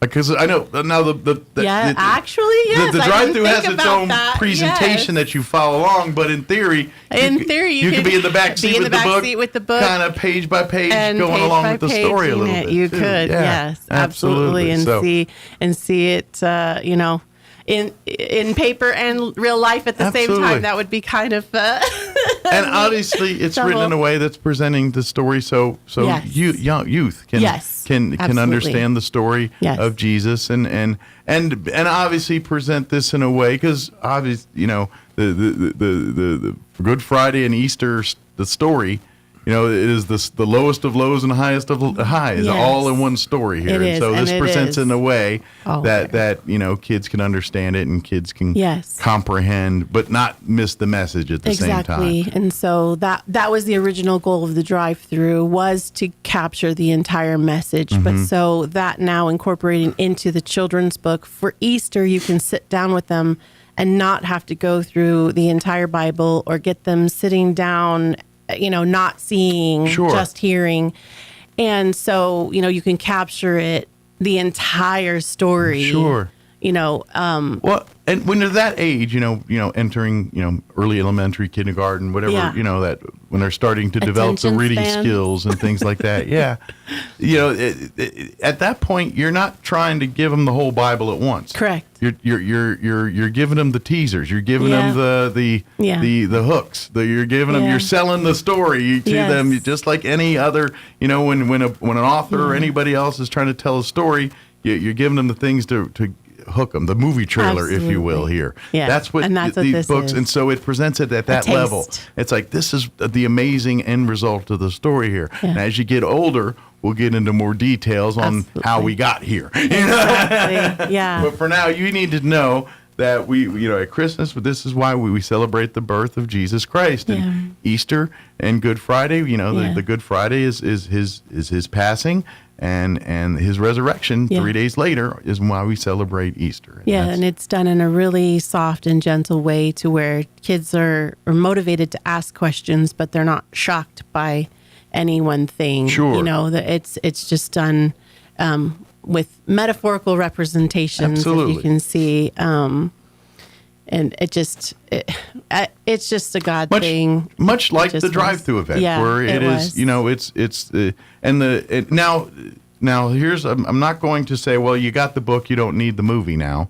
I discourage that, because what I think the drive-through gives people an opportunity to do that the book can, but you don't have a captive audience. So it's a little, whereas in the car, you're together as a family going through it. And as your children have questions, or maybe your spouse or someone else has questions, you can kind of discuss it while you're going in the privacy of your car. You know what I mean? And you can have your own family discussion as you're experiencing the event. Now, the book can create that same opportunity. But like I said, with the kids and soccer practice and everything, like this is kind of you as a family devoted, this hour of time to do this together. And so, it kind of presents itself that way. It's kind of like the difference between seeing pictures of Yosemite and standing underneath Half Dome, feeling like you're 1 inch tall. Yes. You get to see it, you get the experience, but you really want to be there to be in the life. Absolutely. Because while we did the audiobook, it doesn't have music, but the drive-through is all musically backed. And you get the whole feeling and the experience. It's the performance. When you go through the drive-through, you have to realize, okay, this is a life-size. Absolutely. Visual. It's kind of the evolution of the nativity scene. Yeah. You know what I mean? Where we kind of had, this is that living. Yeah. Except for now, it's a story. When you go through the drive-through, it's actually brought to life. Yeah. Exactly. Because like I said, the life-size Right. Think of it is big. I don't know. Well, you know I've what? had more than one person say, "I know that they're mannequins, but I was there. It was right. happening. It felt real. It was real. Think of Like, Disney. yeah. Like when you go to like the Pirates of the Caribbean exactly. ride or one of Right. those rides, the Epcot ball or whatever. Yeah. And they kind of put you on that little train thing as you go When through. that dinosaur comes out to go out, you're not Yeah. like, "Oh, look." No, you're like, "Oh." And so think of it as in It's those that, terms is exactly, a labor of love. That's Yeah. a cool kind of Disney experience, Disney ride, presenting the story of Jesus. And kind of giving you a fun Disney experience. I can't say Disney. I've pretty been much. lovingly labeled Divine Disney. Yes, you know? exactly. You know what I mean? Present it in a fun way that makes it like something you can create, like a family thing, Yes. and then you can build an Memories. evening around it. It's like, hey, we're gonna go and And you can eat in your own car. yeah, You know exactly. what It's I like mean? we're gonna You do a can have picnic snacks, meal. you We'll know? go through, and then maybe afterwards I'll go hit for milkshakes or ice cream or something. And it'll be warm this time. Yeah, unlike that's the good every news other is year. during the Easter, like I said, our high today is 96, and Yeah, dare We I may not say- even do hot chocolate. I think we'll probably do fruit punch Yeah, this time. I'm looking forward to the Easter one because Christmas is a tad bit chilly. Yeah. Well, next week, but I we think- still got to do it, and we do it with joy. Well, so here next week, because this thing kicks off next week. Yes, Here with March 30th is the start date. The start date. But I know Monday it's supposed to be like 80, but we're in the 90s. We're in the 90s. 99 We're in too. the So 90s. yeah, it's gonna be Yeah. plenty warm. And about 7:30, about the time when it start getting dark out Yes. there, it'll just be because at that point it'll be nice. It won't be 80s anymore. Right. It'll be like It's perfect. 70s or you like can even upper roll the 60s. windows down yeah. and then just let the warm a crispness to it. breeze roll over you. But it's so. a nightly event from between 7:30 and 9:30 each night, starting the 30th, through correct. April 3rd, and it's the same location as the Christmas Always, yes. drive-through event is. Yes. It's out past 6 Mile Hill. Like I'll let you describe it. It's like you're going Right. towards Rio. Past so. the water tanker. Yeah. Turn your head to the right, Right. and you'll see the lights. But it's the old Deer Creek. Yes. Where the old shooting range was, where the old Deuce and a Half used to sit. Yeah. The Lord had me buy about 77 acres, and so it's out there. And we start when it gets dark. So of course, with the time change, it won't be till 7:30. Yes. But So if you put 6439 West 2nd Roswell that in your GPS, that'll get you where you need to get right, to. and just remember it's Holy Monday until Good Friday. Yes. So Monday through Friday, and get out there because it was an hour and a half wait on Friday for Christmas. So come during the week.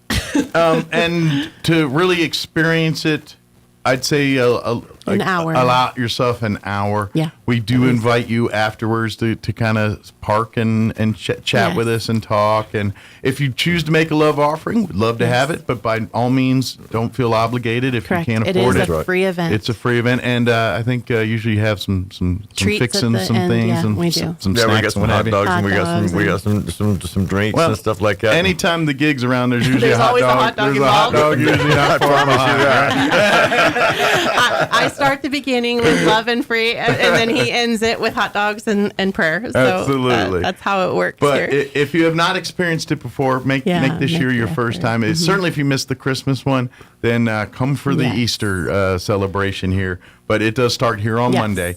And the great news is it's 7:30, 9:30. So if you can't be there at 7:30, but like you said, allot yourself an hour. It does go till 9:30. Yeah. So if you roll in about 9, it kind of allot yourself. Maybe try to get there a little earlier. But and if Monday night's not good, no worries. You got all of next Tuesday, week Wednesday, through Thursday, Friday Friday, to come and experience, and then you can roll into your Easter weekend celebrations. And then if any of this information you've missed, you can get it all on rrministries.com. It's all on the website.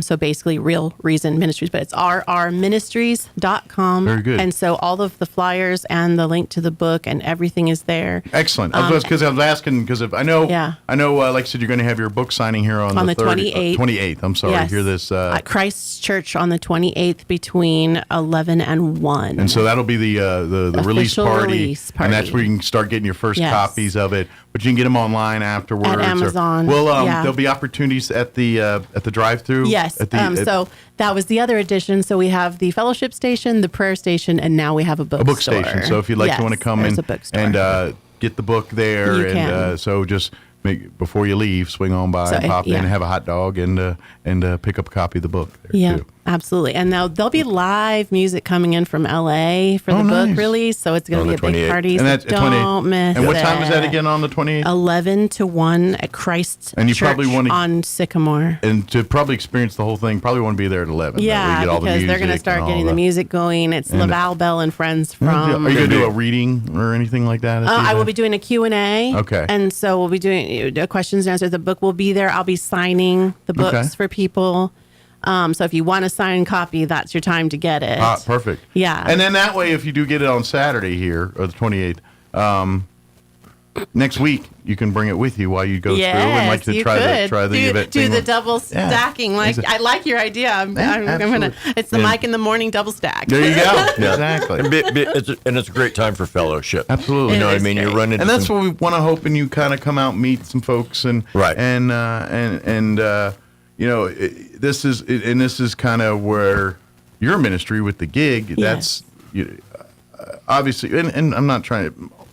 Most Christian churches, things all are welcome, all things, but you kind of you kind of blur the lines of Baptist and Catholic, and you know what I'm saying. You're like we're all children of Jesus. You know, come on down. You know, the Baptists won't go to the Methodist church. Yeah. And the Methodists won't go to the Presbyterian. Sure. And it goes on and on and on. And down at the gig, we have everybody. Absolutely. You know what I mean? And we'll be starting the gig.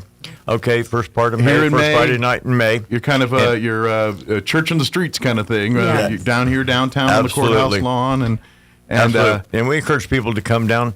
And we have open mic every Friday night, you know. Open mic, usually there's live music, live performances, prayer, food. There's always food and hot dogs and snacks. Always hot dogs. And if you feel moved to speak, come on down and speak. But if you just want to sit and be a wallflower and listen, by golly, come on down and join us. You know, I tell people, come on down and share your testimony, because the one night that you share your testimony may be the one night that the person who needed to hear your testimony is there. Absolutely listened, okay? Or maybe the message you needed to hear someone and your testimony changed someone's life, and you'll never know about it. Yeah. Exactly. Because it's all about Jesus. And then once in a while you get lucky, and years later you meet him, and he's like, what you said really changed my life. You get that full circle moment kind of thing. Yes, sir. But yeah, the gig is, and their church on the lawn. It's more of a concert / revival than I would call it a church service. It's just like I said, it's just absolutely an open air. Call it a block party that we share your experiences, your tough times and how you got through them, and that's really when you get to church, and they close the doors behind you at the sanctuary, you got to be quiet. Yeah. You don't have to be quiet down there at the gate. You just be who you are all day, all night. You could testify and on stage with a hot dog in one hand and a beverage in the other, and say, hey, and the mic is on the stand. Yeah, you could speak and eat at the same time. Throughout the summer, you'll get as you have more throughout the summer, a lot of times you'll get some great out of town live music and other guests, and some actually in the Christian, hip hop, and some of these are folks that have a following, that they've got an audience. They go to places and people know them, and they fill up arenas and things. We end up with 200 people on the lawn. Yeah, you know what I mean. It's like it's like it's really great, and we serve hot dogs then too. It is. I know. As a radio guy that does remotes on weekends, I've spent many a weekend out there with the hot dogs, and our record ones were always the Sutherland's in Carlsbad. The Sutherland store in Carlsbad, the hardware kind of catch-all store. Right. We used to do our thing there, and we in 3 hours we'd give out 400 hot dogs sometimes in those things. Yeah, it doesn't take very long, but it does take 3 grills. It does. It's a well-oiled machine to start rolling those dogs and get them out in a timely I thought you fashion. got propane. You didn't get propane? Yeah. What do you mean you didn't get propane? And again?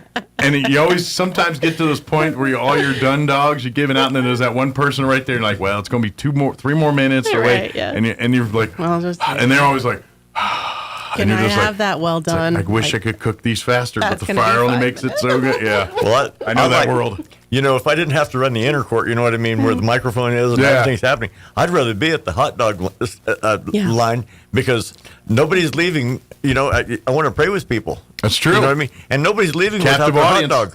That's that right. hot dog will be cold and moldy by the time they get out of my hand. That's right. So that's why you leave it on the grill a little bit.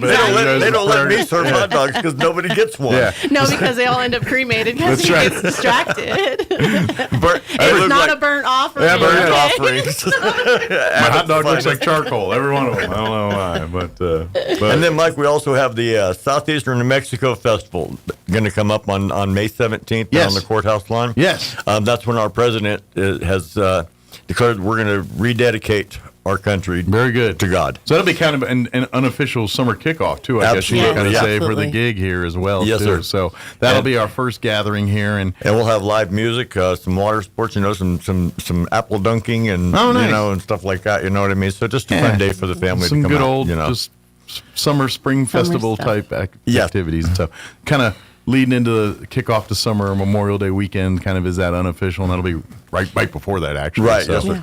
So it'll be the kickoff to the kickoff. Yes, sir.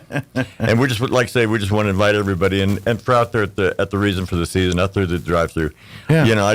I encourage people to come because as people, because I'm at the prayer station at the end, and so she doesn't get the report. She gets to get something, and so she has to hear it secondhand from me. Gotcha. And people like the kids when they saw where they were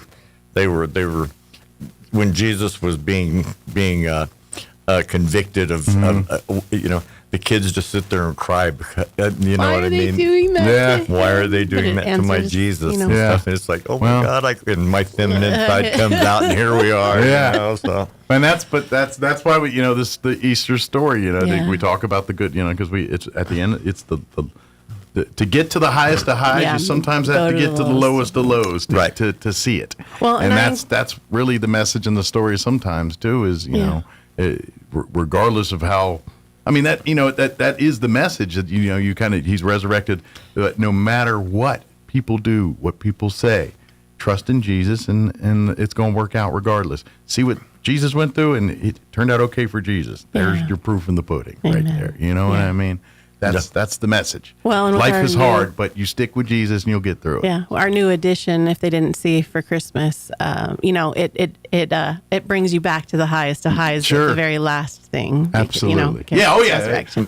Spoiler alert! It ends on a high note. It does end on a high note this year, so we do have that. So, but I just encourage everyone that even if you have seen it, come out and be a part of the prayer station. Absolutely. Be a part of the fellowship. Again, it's live performance. It's warm. Each experience is a new experience. You've got people who are just, needing prayer when they go through that, and you never know if you need practice praying, come on out. Absolutely. Yeah, I would absolutely say, even if you don't have a family to load up in the car and do it, come and you're here by yourself or something, and maybe the Easter holiday you're going to be alone because you're business or just whatever in town for come through, drive through with us, find some fellowship, and who knows, maybe you might have plans for Easter dinner sometime.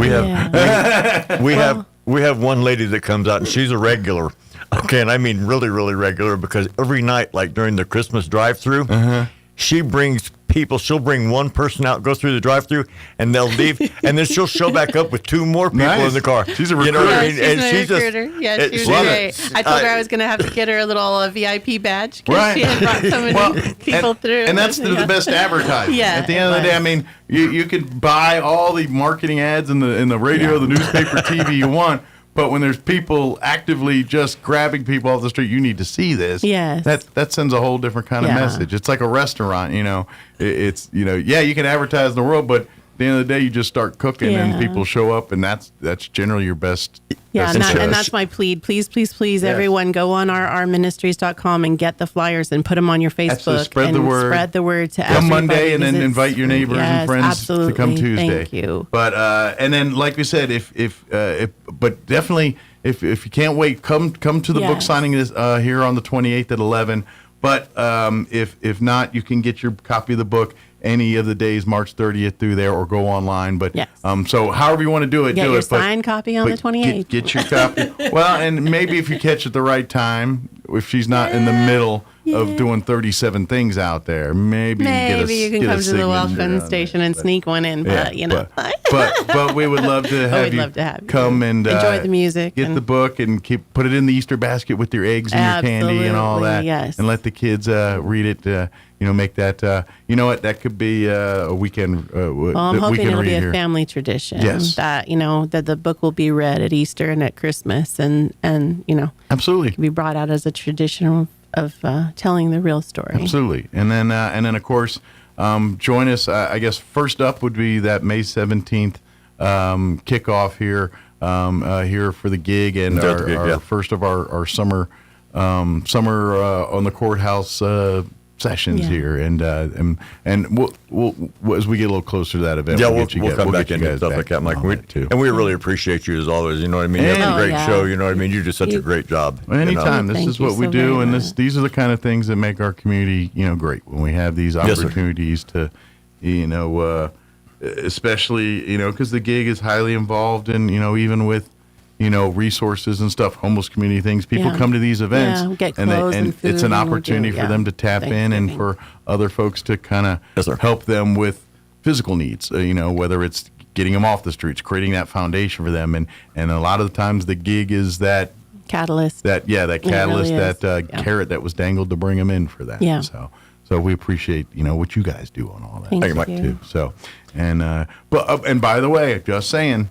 Whenever you come out to a gig event, if you leave hungry, that's nobody's fault but your own. It's all on you. True. All on you. Absolutely. Can't complain about that one. There's always food. Chips and dips and hot dogs. That's right.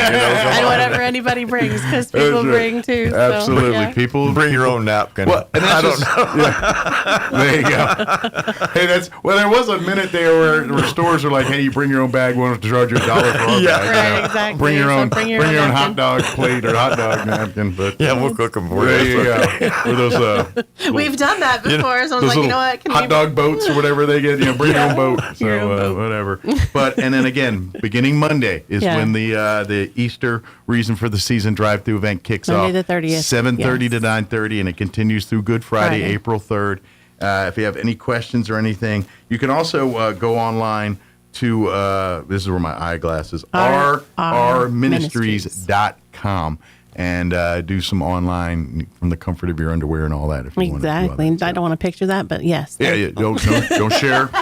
Again, you time. You do that on you time. The privacy of your Zoom meeting. Isolated room. Yes. and whoever the you is that's listening tonight, we're looking forward to seeing you out there at the Reason for the Season drive-through. Come join us. Come see an amazing drive-through event.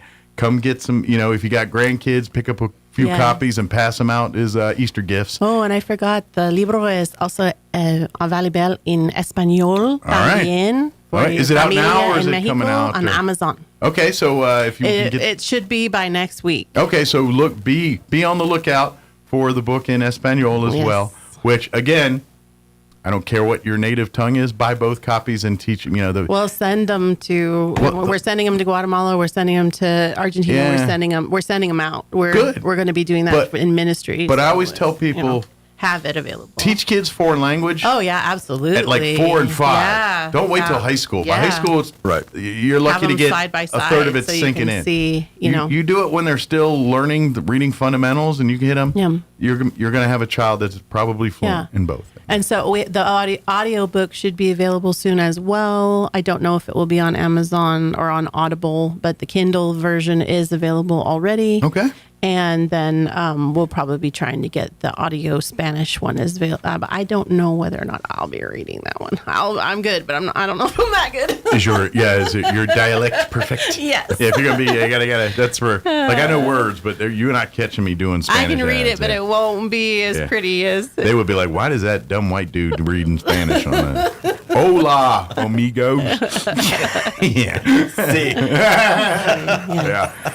Thank you guys. Appreciate. We'll see you here again soon. It was so good to be with you again. And anytime. And congratulations on the book. And please keep us updated as the evolution keeps growing on this one here too. So. With SRN News, I'm Rich Thomason in Washington. With Pakistan acting as the middleman, a U.S.-authored 15-point ceasefire proposal has reportedly been laid on the table in Tehran.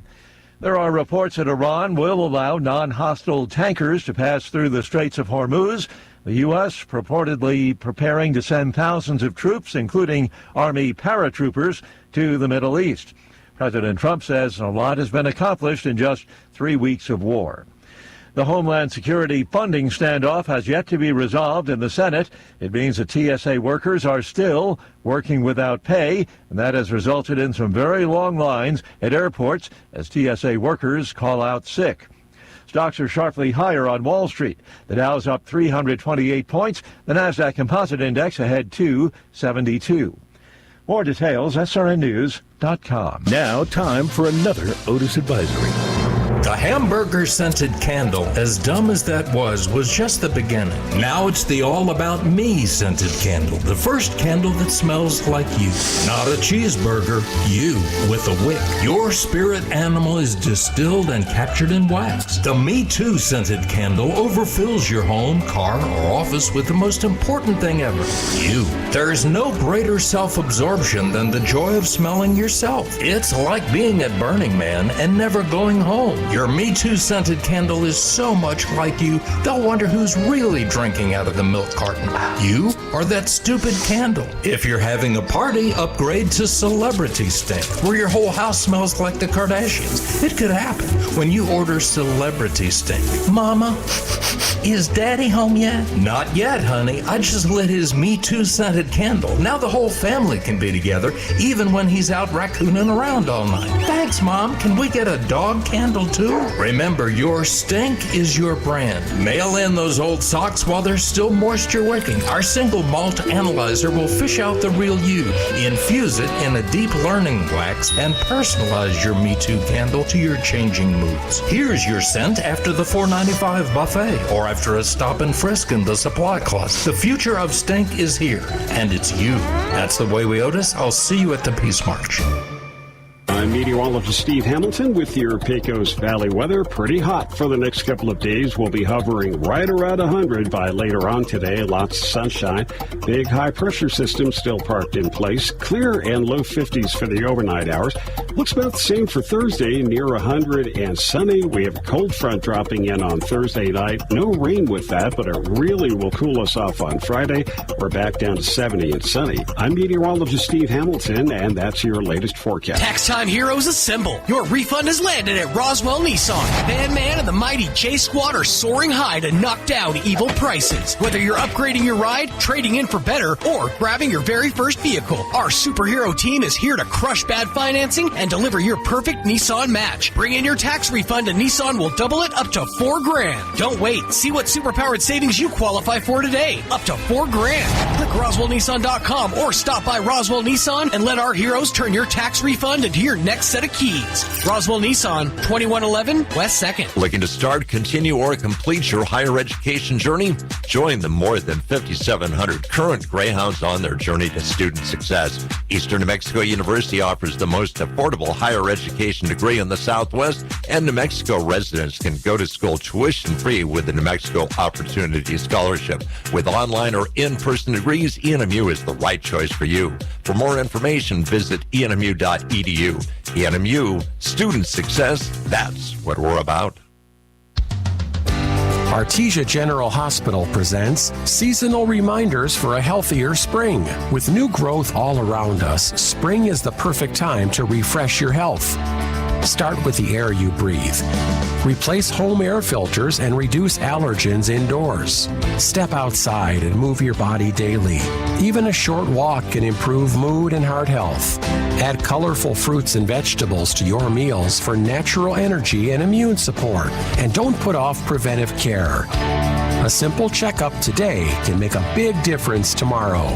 Make this spring your healthiest yet. These healthy living reminders are brought to you by Artesia General Hospital, ready to take care of you and your family.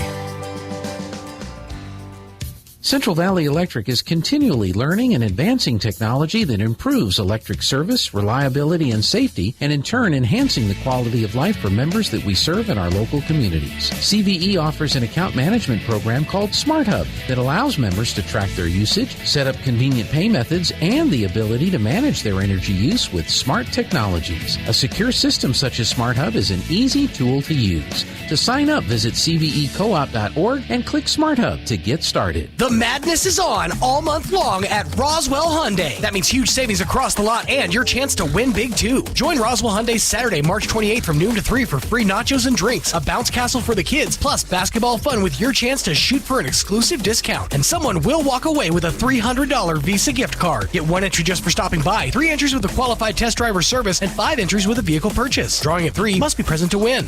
The madness rolls on all month long at Roswell Hyundai, 1909 West 2nd. Breaking news this hour from Town Hall. I'm Rich Thomason.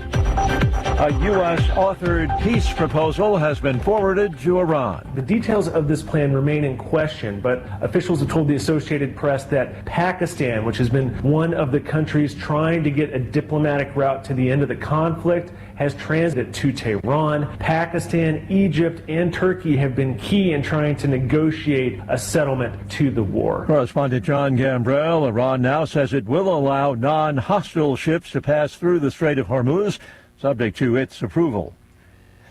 The Homeland Security funding impasse has yet to be resolved. It's complicating air travel and making life very difficult for thousands of federal workers. A dispute in Congress over funding the Department of Homeland Security has held up the paychecks of TSA officers for close to 6 weeks now. And some officers, like Taylor Desert in Indiana, say they've had to rely on food banks. I never thought I would be in a position to where working for the federal government, I would need to go to a food bank. Sarah Estelle is Chief Outreach Officer at Gleaners Food Bank of Indiana. In Indianapolis Airport, we have about 300 TSA workers who have been working without pay for some time with no end in sight at this point. So Gleaners is doing special distributions for these workers. I'm Donna Water. A New Mexico jury is ordering Facebook and Instagram's parent Meta to pay $375 million after finding that its platforms harm children's mental health. Meta says it will appeal the verdict.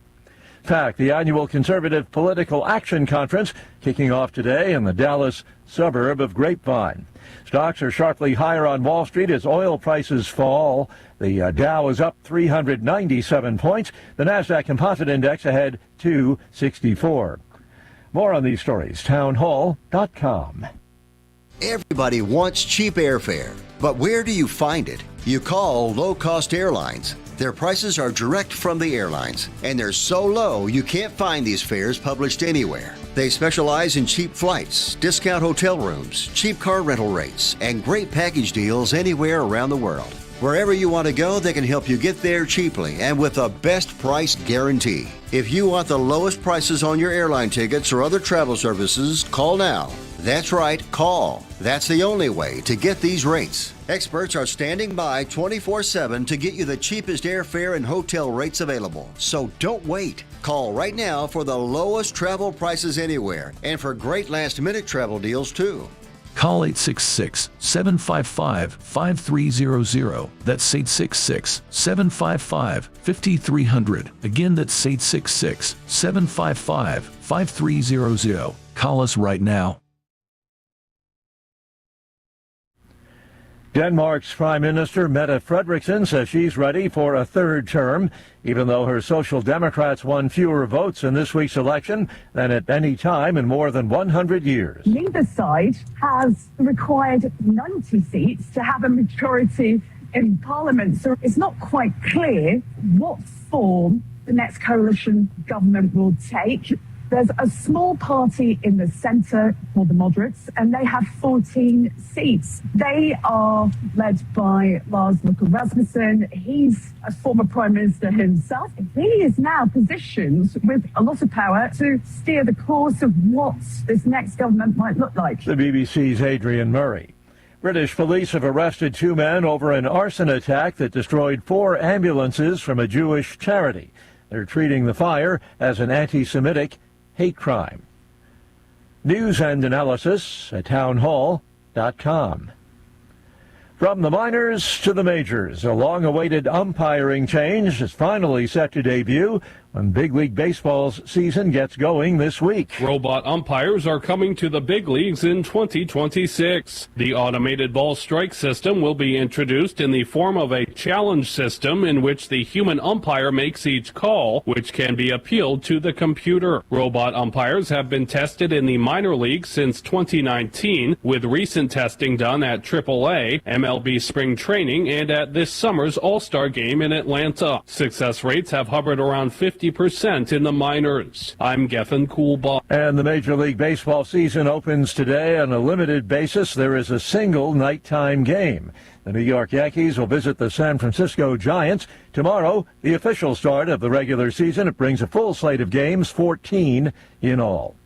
More on these stories, townhall.com.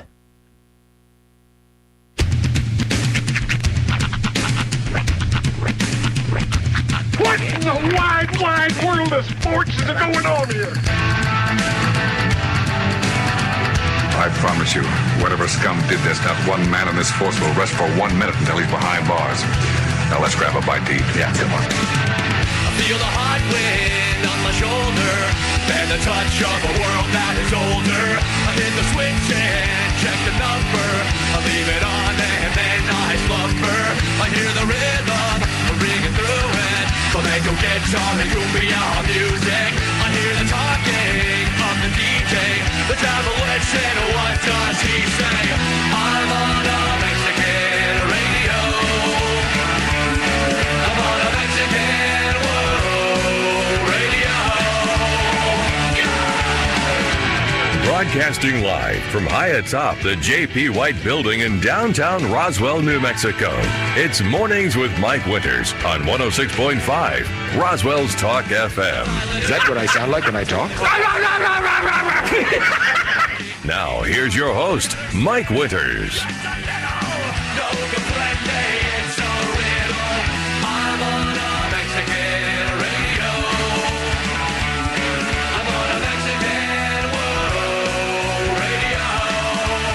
And good morning. It is 6 minutes after 9 o'clock. Welcome to hour number 3 of Mornings with Mike Winters, right here on 106.5 Roswell's Talk FM. Happy Wednesday to you. Yes, sir. Hope your day's going well. It's going to be warm. Tis indeed. Enjoy the cool of the morning because it will be going away very soon. Today's a t-shirt day for me. Yeah. I started the day in t-shirt. Nice. I did bring a coat. It was had chilies. Yeah. So, but sure, by lunch I won't be eating. And that's the thing. It's this time of year, especially in heat dome territory, where you got to try to plan for the peak of the day at the beginning of it. Yeah. When it's dark and cold and you don't know what's going to happen. Yeah. I'm walking out of the house in some board shorts. Right. And I'm always cold anyway, so it's not going to be a big deal for me. But changing gears here, this is kind of funny. This makes me giggle. Okay. As a fan of NFL and a fantasy football player. Not as serious as I used to be. At least at one point, I was in like in 6-7 leagues. It was a problem. I remember your dark years. Now I'm in 2, regrettably.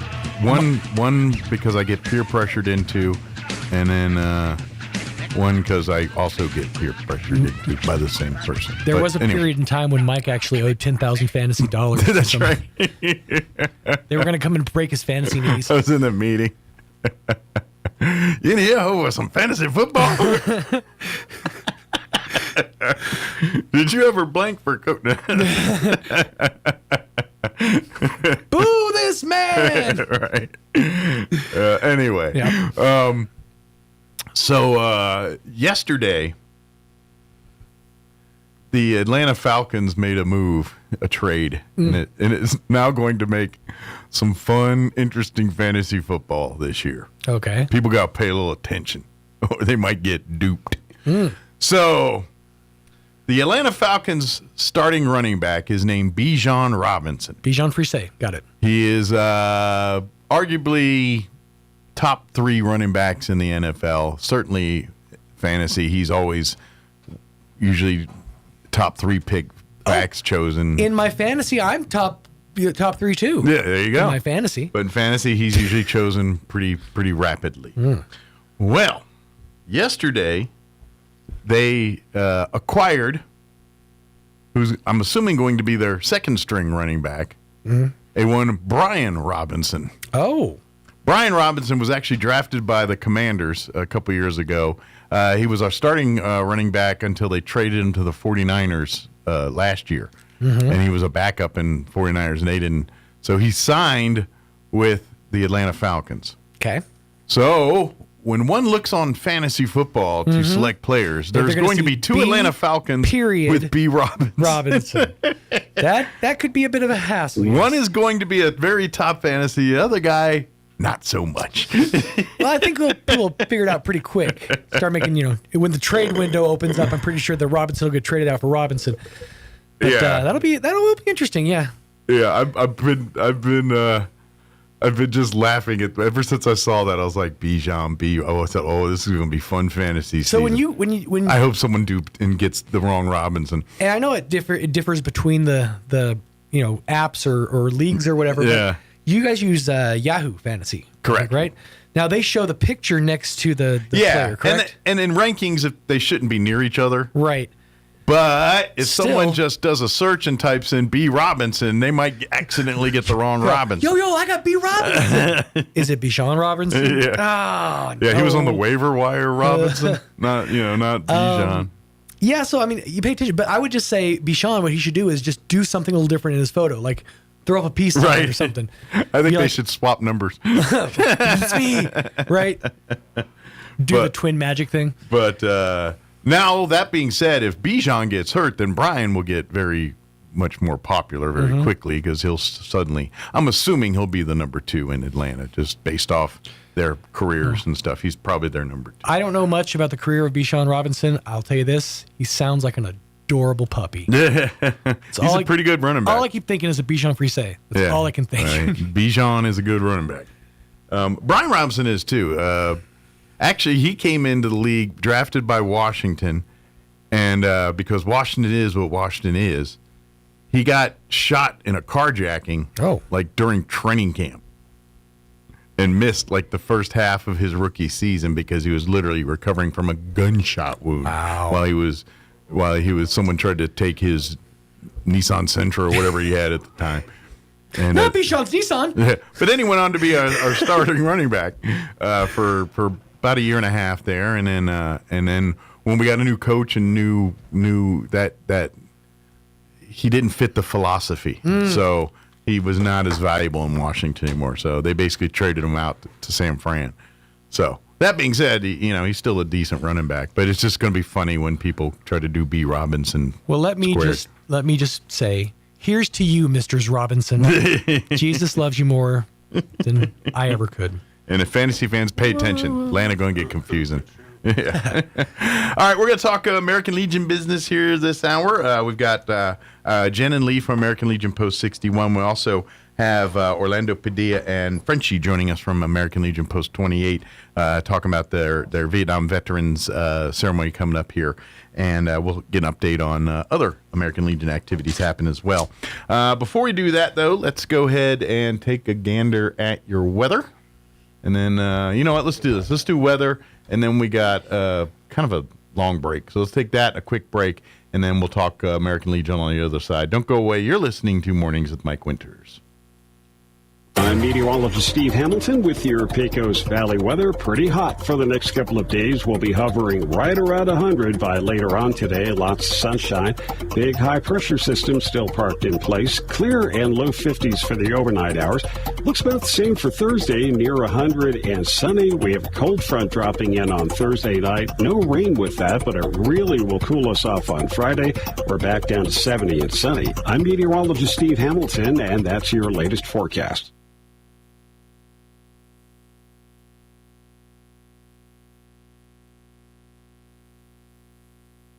Hey, Roswell, it's Ford Truck Month, and your friends at Roswell Ford are rolling out massive savings on all new Fords and 000. You heard right. During Ford Truck Month, get 0% financing for 60 months, 0 down, and 0 payments for 90 days. Plus, Roswell Ford needs your trade today, so we are willing to overpay. We'll do whatever it takes to get you released from your car, truck, or SUV, even if you owe thousands more than your trade is worth. So you can upgrade to a new Ford for less, with 0% financing for 60 months, 0 down, and 0 payments for 90 days. Roswell Ford Ford has partnered with more aggressive lenders that will push to approve your credit with great rates and terms, even if it's less than perfect. Get on board at Roswell Ford. Upgrade to a new Ford today and get huge American-made savings with 0% financing for 60 months, 0 down, and 0 payments for 90 days during Ford Truck Month. 821 North Main Street in beautiful Roswell. Call 575-623-3673 or online at roswellford.com. Interest accrues from date of sale. 0 APR is $16.67 per thousand. Financed on 2025 F-150s. Subject to lender approval. Offers not combined on select vehicles.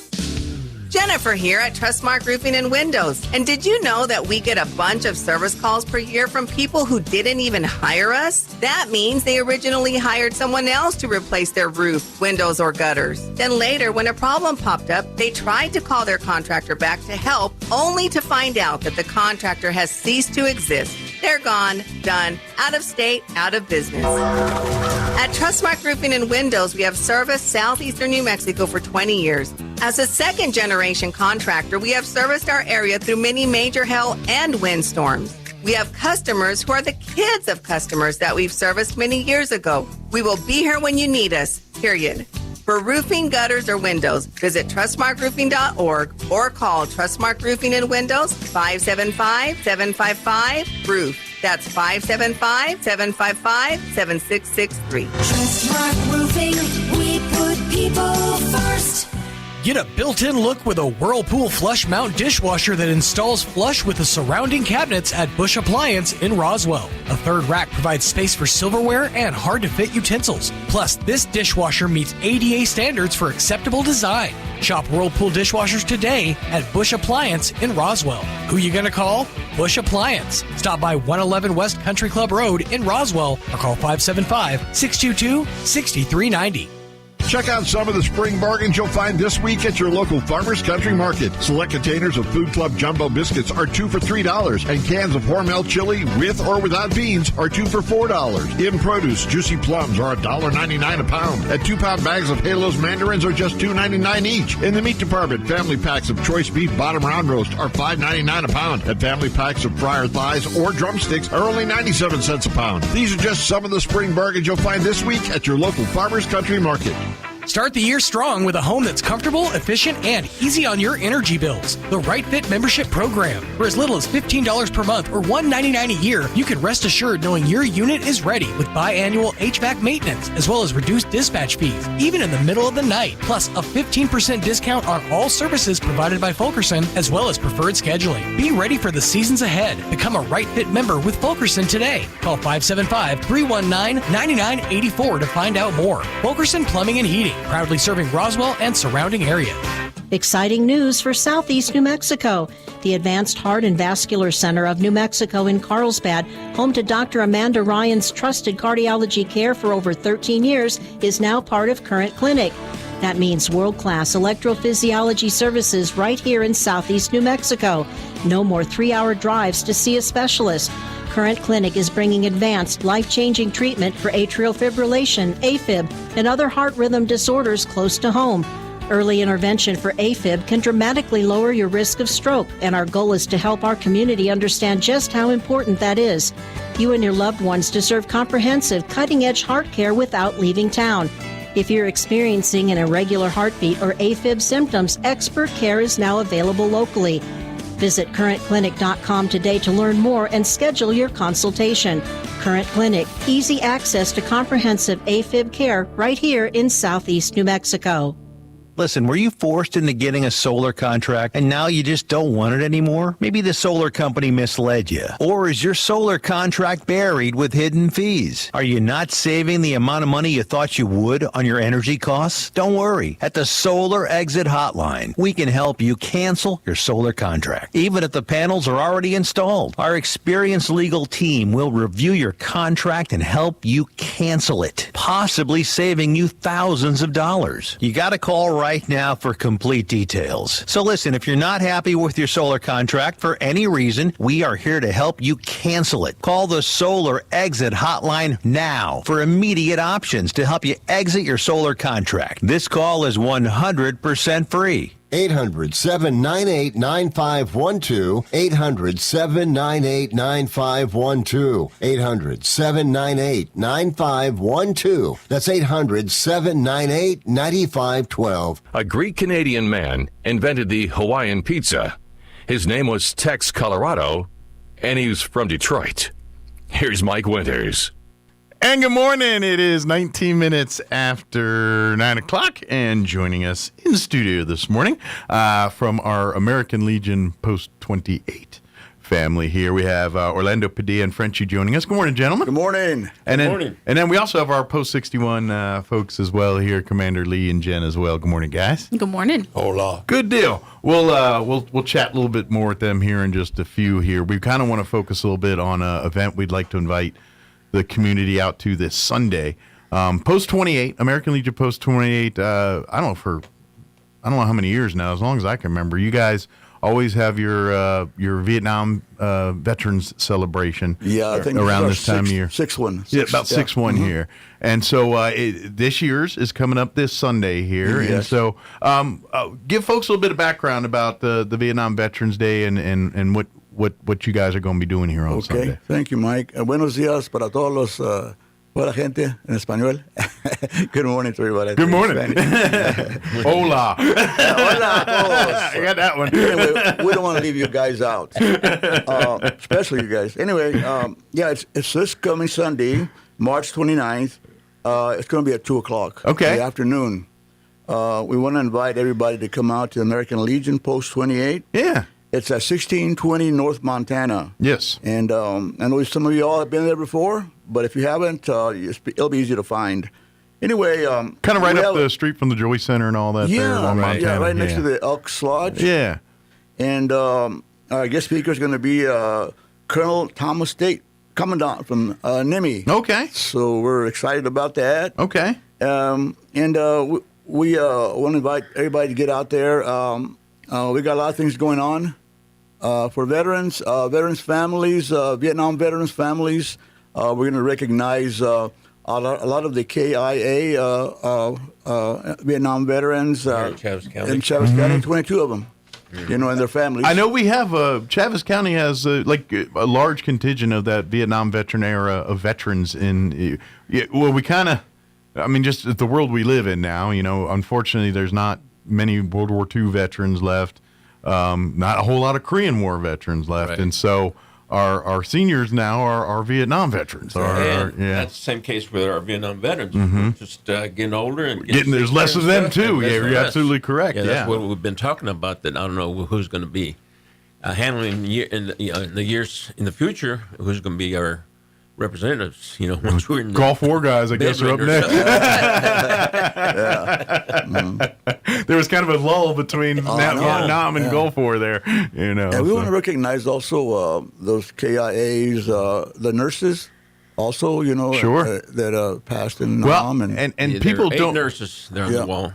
Well, and on a global scale too, people don't realize this is they're still to this day finding missing in action remains over in Vietnam and things like that, and identifying. And to this day, they're still. I've heard that they had 1,400 here in Roswell. I'm not sure. I haven't checked on that. Mhm. 1,400 bodies that they're going to give them tribute or recognition at the memorial in May. Okay. So I'm not sure, but they say they do have them here. Okay. Yeah. Good deal. So we're kind of just now some 40 or 50 years later, starting to recover some of these folks. Right. It's crazy. I think we had over 5,000 missing in action. Yeah.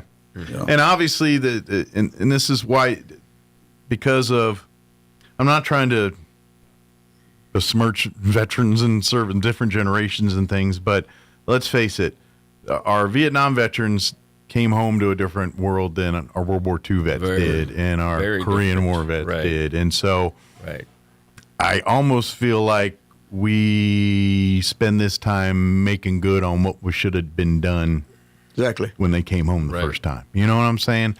And so these are important. You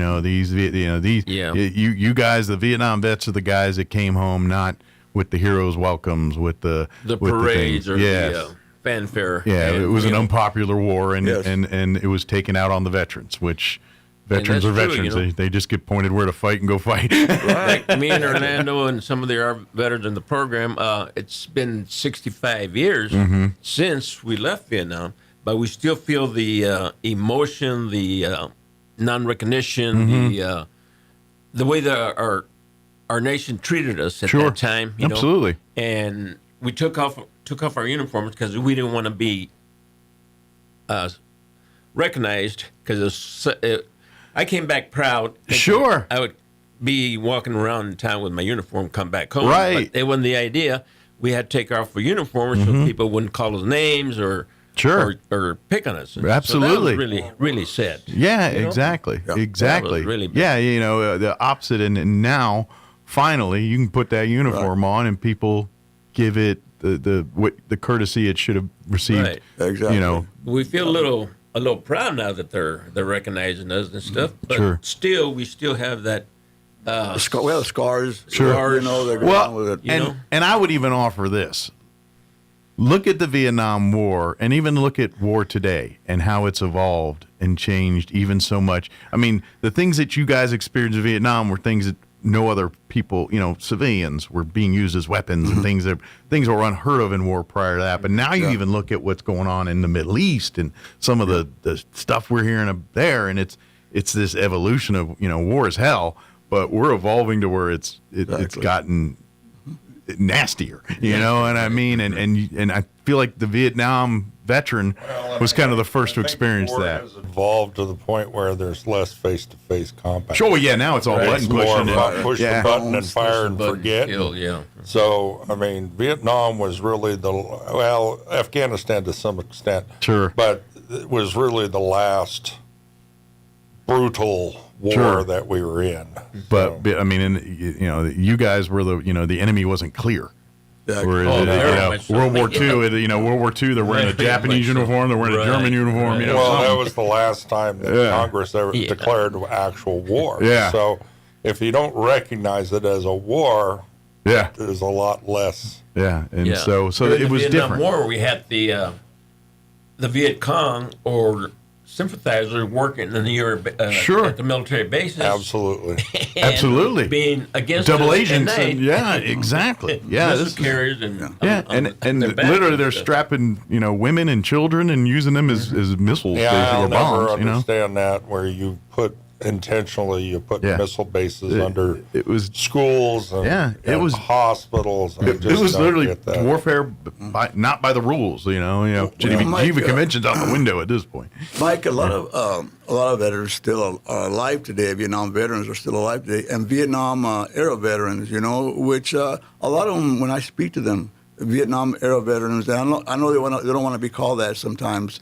A friend of mine says, "No, we're called Vietnam War veterans," and I said, "Well, good, you know, that's great." Sure. Because they were there, and Yeah, most of them would have probably gone if they would have been told to go to Nam, you know. But others were shipped to other places. Well, You know what, Mike? My big thing is with veterans that are still here and the ones that have passed and the ones that are real sick right now.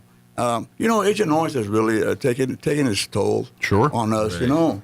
Well, and then you get into the mental health stuff where the military's finally in the last 10 years kind of said maybe this is a thing we ought to work on. Yeah. That was unheard of, certainly in the Vietnam era and anything else. And so, and you know, chemicals, if the chemicals didn't get you, the experiences and memories often are. And so you're kind of dealing with a two-headed monster there. You know what I mean?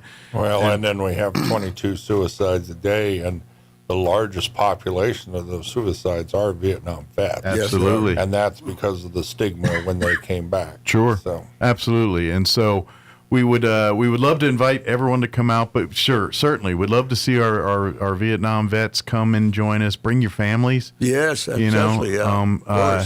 If nothing else, you know, come and hang out with people that have, you know, chewed some of the same dirt you've chewed. You know what I mean? Yeah. There is comradeship and going through crap together sometimes. Yeah. You guys know exactly what I'm saying. But we invite all veterans. You know, Come, young and old. We love to see, veterans of all, but definitely would love to see our, you know, like you said, Vietnam veterans will tend to shy away from this because they don't want to start thinking about the things. And we'll say, hey, let's come and let's, if nothing else, maybe this starts a healing process a little bit. Focus on the good. Yeah, let's focus on the positive. We have a great program that we put together, our team, our committee, on planning committee, and I want to put out a thank you for them because they spent a lot of time on this. We're going to recognize them at the meeting. At the event, but we've got, of course, our Colonel Tate is going to be there. We're going to recognize all 22 of the KIAs in Chavez County.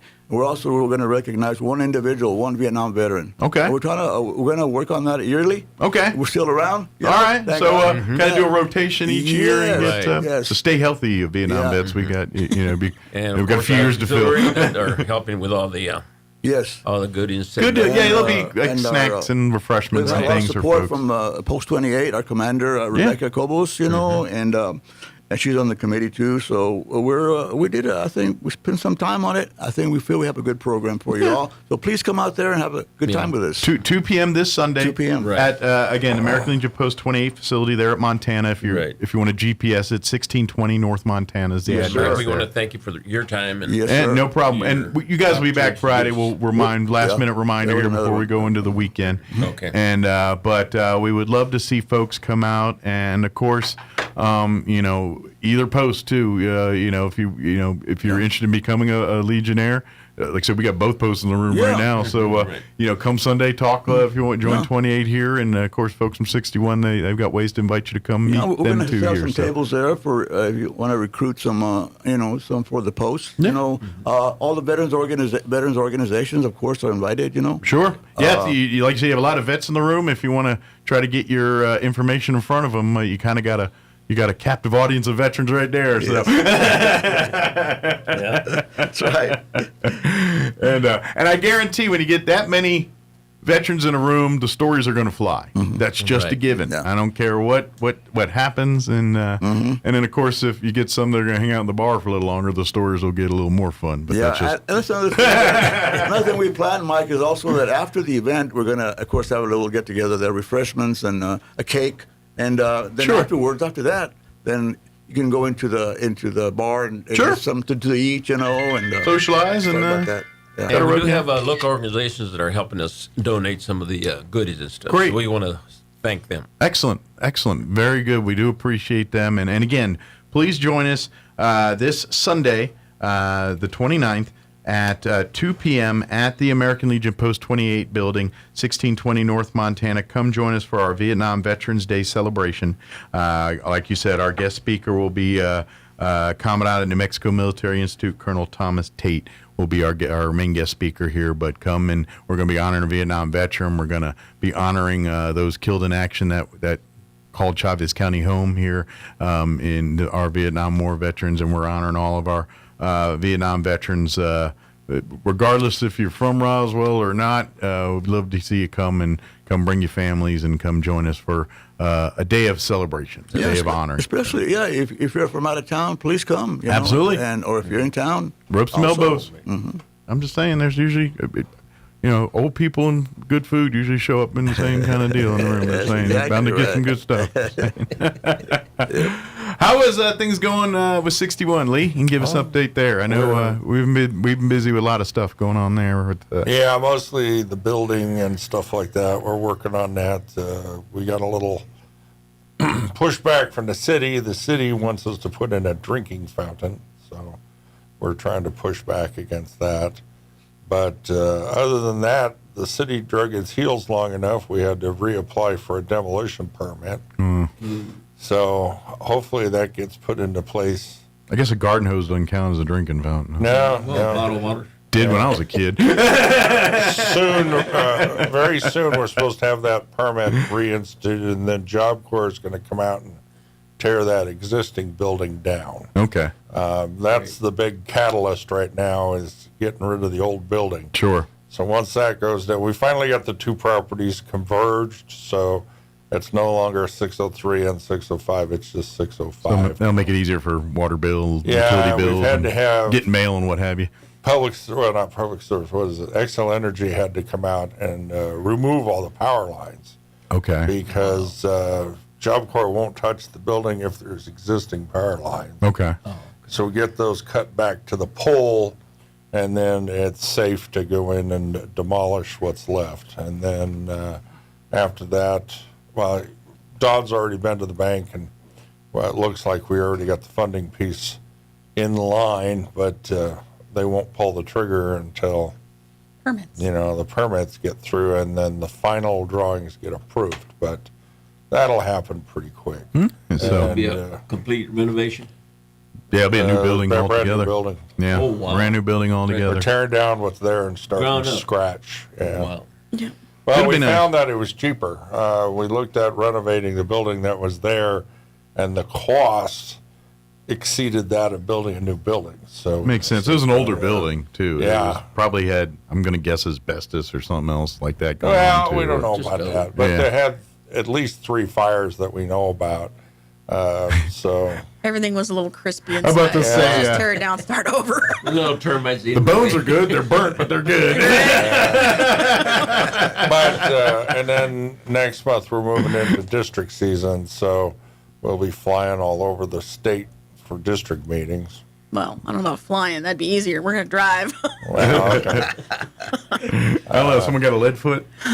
Yeah. They First say it's about the journey, but in this case, it's the the destination. first one on eggs is District 4, which is, of course, part of Area 4 here. So we'll be out in Clovis Yep. Next weekend. Okay. See what folks are doing out there and bring home good ideas. Good deal. Then in May, we're going to start up the parade committee again because 250th Yeah, this is kind of a celebration. This is going to be a big one. special Veterans Day celebration. Yeah, the theme here. kind of writes itself for this year. 'cause Yeah. It's 250 years. Yeah. So we'll just celebrate probably all veterans Yep. from all wars and walks and conflicts and for 250 years for our country. It'll be a long one. Yeah. Yeah. But we hope we get, because it's the 250. Yeah. Maybe a few more people will. Yeah, and you wanna don't have to participate We sign had up a for it. phenomenal output last year. Yeah. So I'd like to see that if grow we a could little meet bit. or exceed that, that would be good. Yeah. We've expanded Wreaths Across America, so we're supposed to be doing not only Memorial Lawn, but we're doing McBride. Okay. So anybody that wishes to donate to that, they're $17 a piece. They go directly to Wreaths Across America. I don't see a dime, even if it goes through my bank account. $17 gets your wreath on a grave. And you can specifically honor a loved one through one of those Yes, you wreaths can. and Yes, you things can like personalize that. them. They have a multiple one if you want to buy 5 or 10 at a time, I Yes. believe. And like I said, our goal is to get a wreath on the grave of every veteran here at Roswell at some point. That would be our goal, and we're able to expand it. And last year we got a very generous donation. Oh, yeah, we had an angel come in and That- paid for basically almost 2 that years. allowed, that 2 years years worth several of hundred wreaths graves right of there. all the yeah. But we need if we we can still keep, need more because we're adding on to McBride. we kind of want to now. build up the reserves, kind Yeah. of thing, and so where we have enough each year, and if we can get more people, and like I said, we're not really the hot time's going to be Thanksgiving when the deadline comes for getting the times in and all that, and I know a lot of people aren't thinking about it here in March, but now's the time. If you go there, maybe over the summer, put 1 or 2 in, and hopefully by Christmas time we got a few hundred that are in there, and then we'll have enough wreaths to distribute to. Every veteran gets representation at their graves. That's If right. nothing else, maybe around the Memorial Day when everybody's having their barbecues and everything, spend $20 or whatever and honor a veteran that's here in Roswell. And if you want to read more about Wreaths Across America and what it did, because it kind of works for veterans on both ends. Like the wreaths and everything are made by veterans, and it's Right. all nonprofit. They use the money that's not used into the actual making of the wreaths and things for veteran scholarships for families, help for That's veterans a and year-round things. program. Yeah. It's not just in December. So the wreaths, putting the wreaths on the graves is kind of the symbolism part of it. The real work is, the going on and the people making the wreaths, and the veterans are helping with the. So it really is a twofold And I'm kind of just now organization. finishing up the grant paperwork. We're hoping to get about $40,000, $50,000 to put a columbarium out at Memory Lawn. Mm-hmm. we're working on that real hard. Like I say, I just finished the paperwork. We got to get it sent off. I should have brought it here because I need one of lines signed by you. But okay, Mike. All right. Get a John Hancock on that, and we just got we just approved another scholarship. NIMI girl who's going to Texas Tech. Awesome. So. Oh, wow. Gonna be a Red That's Raider. great.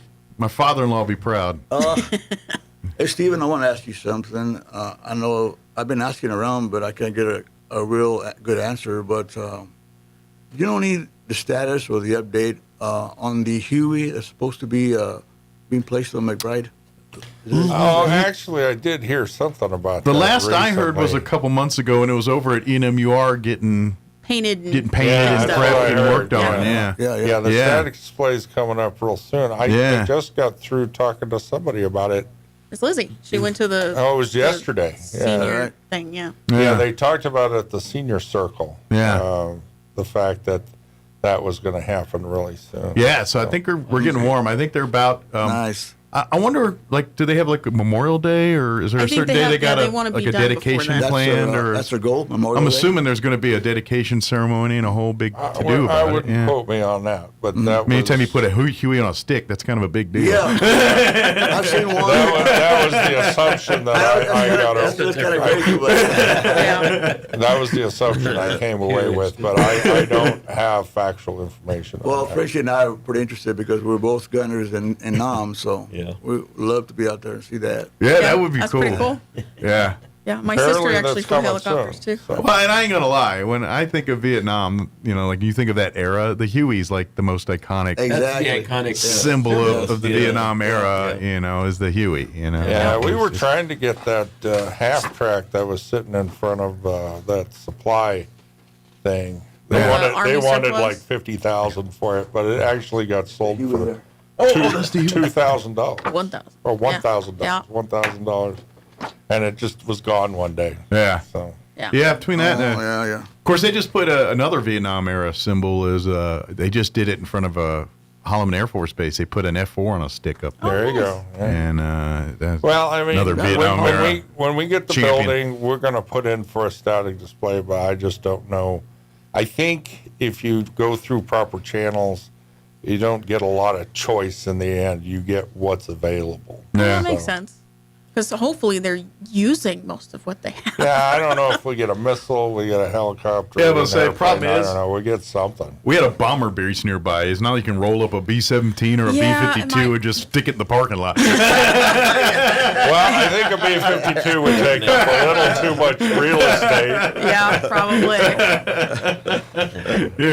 Maybe we get to Holloman, we could get an F-15 or There an you go. F-16 or a stealth, put them on a stick out there. Even so, that's still a Stick lot. an aircraft carrier. Yeah. Out there. That's a big stick to put on. Oh yeah, that would be. I worked on the stealth. That thing's a whole. Is that right? Yeah, that's a different kind of aircraft. But I had no it's- business flying. It's big. It's bulky. It's really It's big. bulky, and, yeah. But it's a that's one-seater. the thing. For any static display to be worth its salt, it can't take up a lot of your parking. To be lot, honest, the only aircraft that you could probably get away with around here is an F-16 or a T-38. Yeah, well, Those are T-38 tiny. little trainer. That's a little they're dinky tiny. thing. Yeah, they're but tiny little things. So, but 16s aren't that big either. I bet they're fun to fly, though. They're not too bad. I mean, it's not like an F-35. No. Takes We up called them the half the Hoovers. Yeah. That was our nickname for 16s because they only had the one engine and they had the one intake underneath the cockpit. Oh. And it sits about 2 feet off the ground, and it sucks up everything. Rocks, pebbles, you name it. That thing's. That's why we called the Hoover, because you had to, in the Air Force we had to do was called FOD walks to walk the flight line to pick up any any loose debris. You had to clean it. And to be honest, most bases you can kind of, Budget. but 16 bases you can't. You gotta legit play that game. So like we did it with the 117s. I'm like, psh, I could jump in front of the intake like this, and you ain't sucking me up. It ain't sucking up no rock or nothing. Well, I remember repairing a lot of Hueys with bullet holes. Oh, yeah. Like you can repair those pretty easy, but they're not like today's aircraft, though. No. It's way different. Can't stick gum on them. No, again. Gum. Well, it made me laugh. Speaking of this stuff, I was watching a video online the other day, and they were kind of freaking out that some airlines, they were using speed tape on the wing to tape something up. And the passengers are losing their mind. Like, what are they putting duct tape on the wing for? And I just laughed. I was like, you don't know. I was like, that's put it in matching color. I said, that's speed tape, and that stuff's good on everything. It's not bad. And, you can do anything with that speed tape, man. It literally holds the wing together. That's what it does. So, but yeah. A buddy of mine was, he was a Huey mechanic in Vietnam, Paul Brick. And he was the greatest guy in the world, but he had stories about helicopters and all that stuff. He ended up dying of Agent Orange, bleeding out of his eyes and all that stuff. It was pretty bad at the end.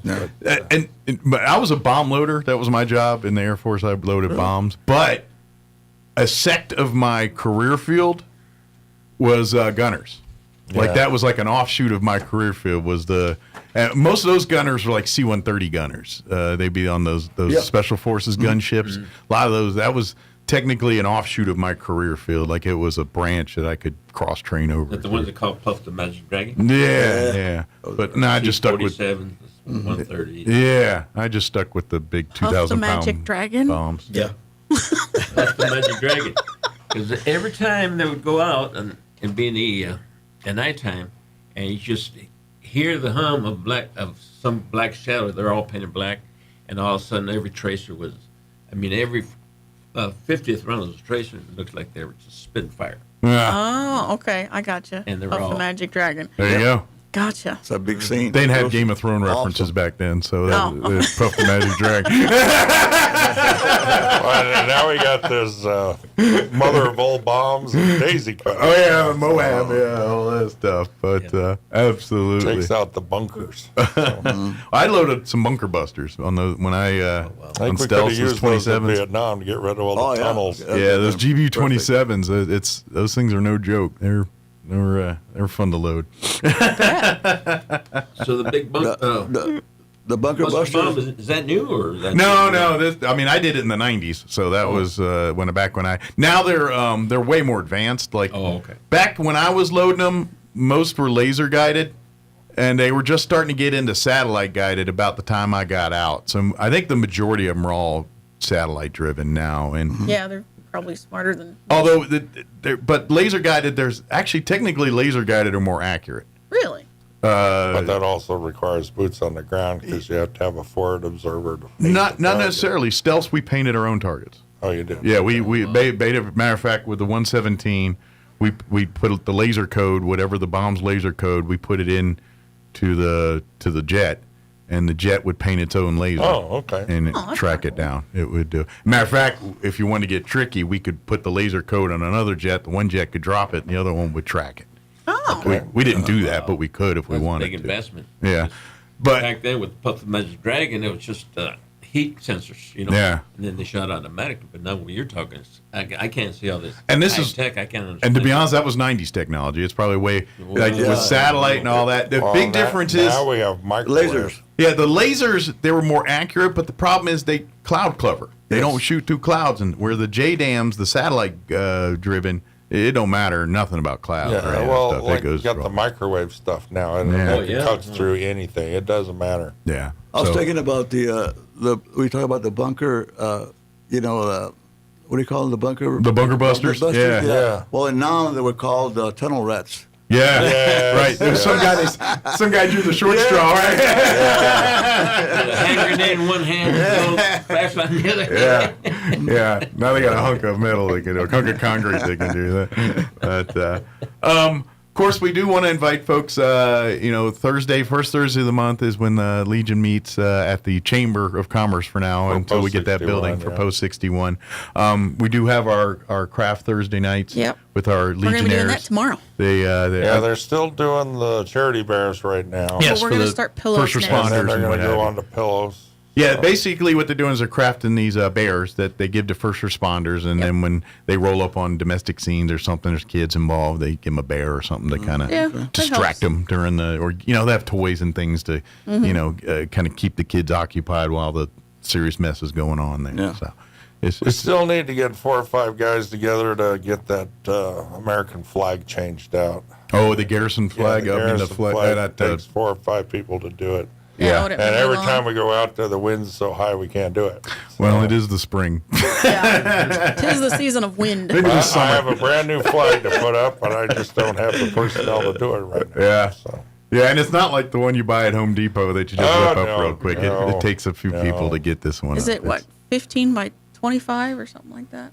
10 by 25, 10 by I 25? think, but it's It's big. But Like, have you ever? These are $1,000 flags. Yeah. Like, you ever seen the Star Spangled Banner, the one that's in the American History Museum, Yeah. one of the Star Spangled Banner is written off of? Could you imagine trying to raise that thing up a pole? That thing, I mean, you ever seen how big it is? It is so huge. And I was like, just imagine, it literally would take a half dozen or a dozen people to probably get that thing up without it That'd be a touching the pretty ground and hefty pole, everything too, else. probably. Yeah, I mean, well, if you ever seen the pole of Fort McHenry, yeah, it's good size. Huh? it's stout. Well, it took a bombing, so it took a beating. So I'm still looking for donations for Memory Lawn and donations for Family 61. So if you go to roswelllegion.org, there's all kinds of sponsorships you could take place. Absolutely. there. Scholarship applications there as well, Scholarships too. are right for there on college. there, too. I got 2 more scholarships for this year to go. Yeah. You got Veteran Association on Unless your family Don tie. ordered more money. So Yes. I think we only got $5,000 available right now, but he's planning on bringing in another 5,000. Good deal. As soon as he robs that bank. I'm just kidding. As soon as he gets a ski mask from eBay. Yeah, it was always weird during COVID when people would walk into the bank with a mask on. That just doesn't seem right to me. And they're armed. Yeah. So it's like, oh, you got banditos.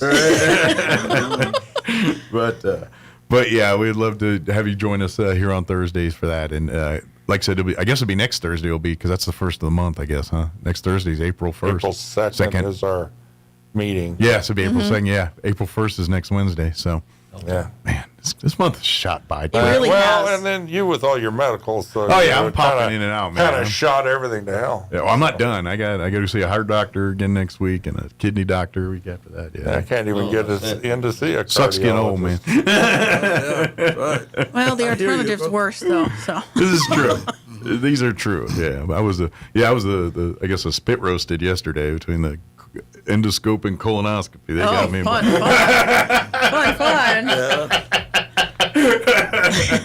A braver man than me, I wouldn't do that.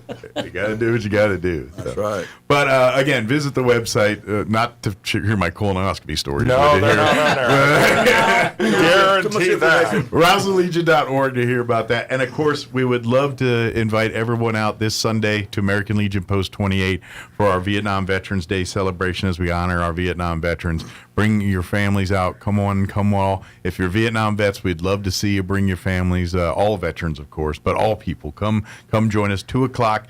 They're on Montana, 1620 North Montana. It's a Legion Post 28 building there. Come join us and come meet some folks. Come help as we honor our 21 killed in action Chaves County Vietnam veterans. 22, I'm sorry. And we also we'll also have a veteran. A living veteran that we'll be honoring as well too. A static display, so to speak. Hope it doesn't move. A well-preserved one. A couple years, it'll just be a diorama. And is there anything we missed, guys? Anything we didn't get, or anything Jen's? Anything we missed, or anything we get? I'm good. I'm hoping Orlando, the schools get participating in the poppy poster contest. Yes. But Yeah, we got it. We're gonna need that up. Ask your ask teachers. your art teachers and see if they'll be interested in doing the poppy poster. You can find the information at roswelllegion.org. I'm glad you said that because the auxiliary Post 28 is going to set up a table for the poppy. A poppy table. So, Yeah. Yeah. Good deal. Yep. Yeah, you got it. It's always. And all the funds that are donated to the poppy program are used specifically for veterans and their families in need. Good deal. So, So it goes right into helping those veterans' families, and Yep. and they're pretty. well, yeah, the paper poppies are actually made by veterans. And pound for pound, the best tasting seed. Love a good poppy seed bagel. Has nothing to do with the flour, but Thanks a lot, Stephen Lee, for letting us squeeze in this morning. no problem. And we'll see you guys on Friday here as kind of a last minute reminder here on this. But join us on Sunday and come ready to pay tribute, but also come ready to meet and greet and socialize too. Appreciate you, Mike. Good deal. Thank you guys. We'll see you guys, and thank you for your service as always. Thank you. Thank you for your service. And thank you guys. We'll see you here. I guess I'll see you Thursday, probably not tomorrow. sooner. But Is there a tomorrow different Thursday. day? Yep. Alrighty. All right. Thank you guys. Thanks, Mike. All right, it is that's a different one. 9:53. We're going to pause for news and a quick break before they kick me off the radio. Don't go away. You're listening to Mornings with Mike Winters. There's the button. With SRN News, I'm Rich Thomason in Washington. A U.S. drafted peace proposal has been forwarded to Iran via Pakistan, which acted as a go-between. Iranian state media has already labeled the plan unacceptable. Iran now says it will allow non-hostile ships to pass through the Strait of Hormuz, subject to its approval. The U.S. is reportedly ready to send thousands of additional troops to the Middle East. The Homeland Security funding impasse has yet to be resolved. It's complicating air travel and making life difficult for thousands of TSA workers who are not getting paid. CPAC, the annual Conservative Political Action Conference, kicking off today in the Dallas suburb of Grapevine. On Wall Street, the Dow 243 points higher, the Nasdaq is up 194, and the S&P better by 36 points. More details, srnnews.com.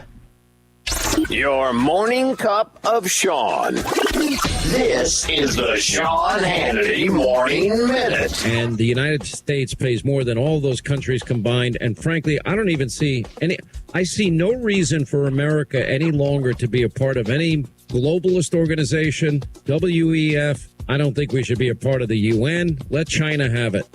I don't think we should be. As far as I'm concerned, NATO is a useless organization. Because when the president said, and they get their oil from the Strait of Hormuz, not us.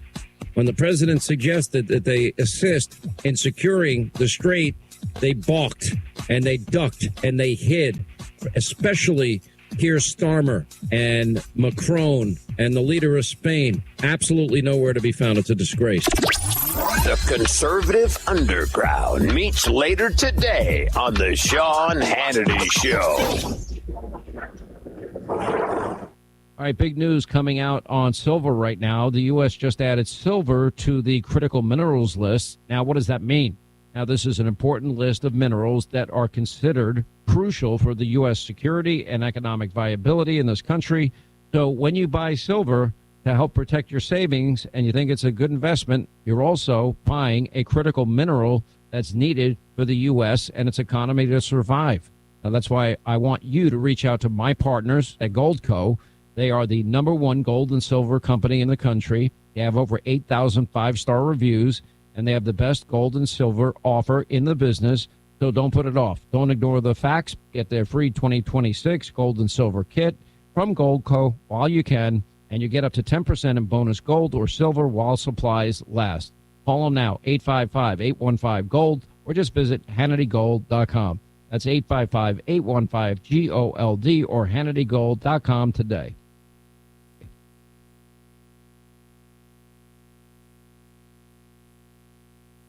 It's time for the Chaves County Sports Report. We had some softball action last night in the form of the Roswell Coyotes against the Goddard Rockets. And it was Roswell winning a wild one. 9-8 was the final score. The Coyotes are 4-7 on the season. They'll play at home against Lovington next Tuesday. So they got a week to savor that one. Goddard, meanwhile, will be playing at home this Saturday against Espanola Valley. That'll be a doubleheader that starts at 12 o'clock. Goddard is 8-5. Meanwhile, NMMI's baseball team played on the road last night at Artesia and fell by a score of 4-1. The Colts are 2-5 on the season. They'll next play in their own tournament, the Sertoma Colt Classic, Thursday against Gateway Christian. That'll be a 7 o'clock start Thursday night to kick things off. The Sports Report brought to you by DSI. Call DSI for all your office technology needs. I'm Eric Butler at Roswell's Talk FM 106.5. I'm meteorologist Steve Hamilton with your Pecos Valley weather. Pretty hot for the next couple of days. We'll be hovering right around 100 by later on today. Lots of sunshine. Big high pressure system still parked in place. Clear and low 50s for the overnight hours. Looks about the same for Thursday, near 100 and sunny. We have a cold front dropping in on Thursday night. No rain with that, but it really will cool us off on Friday. We're back down to 70 and sunny. I'm meteorologist Steve Hamilton, and that's your latest forecast. With the Wall Street Business Report, I'm Rich Thomason. Wall Street appears cautiously optimistic, and oil prices have tumbled roughly 6% over the possibility of a de-escalation of the Iran war and talks between the U.S. and Iran. Brent crude fell more than $6.25 per barrel to $93.97. Benchmark U.S. crude gave back $5.63 early today to $86.72 a barrel. The Trump administration has offered a 15-point ceasefire plan to Iran. The president says Tehran is anxious for a deal.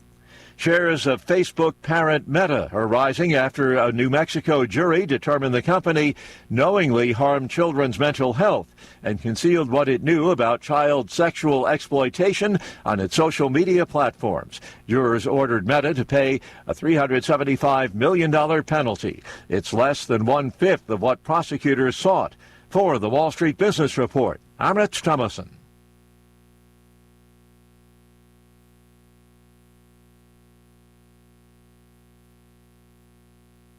It's possible to turn peanut butter into diamonds. Peter Pan tried it with his buddy Skippy, but they couldn't do it in a jiff.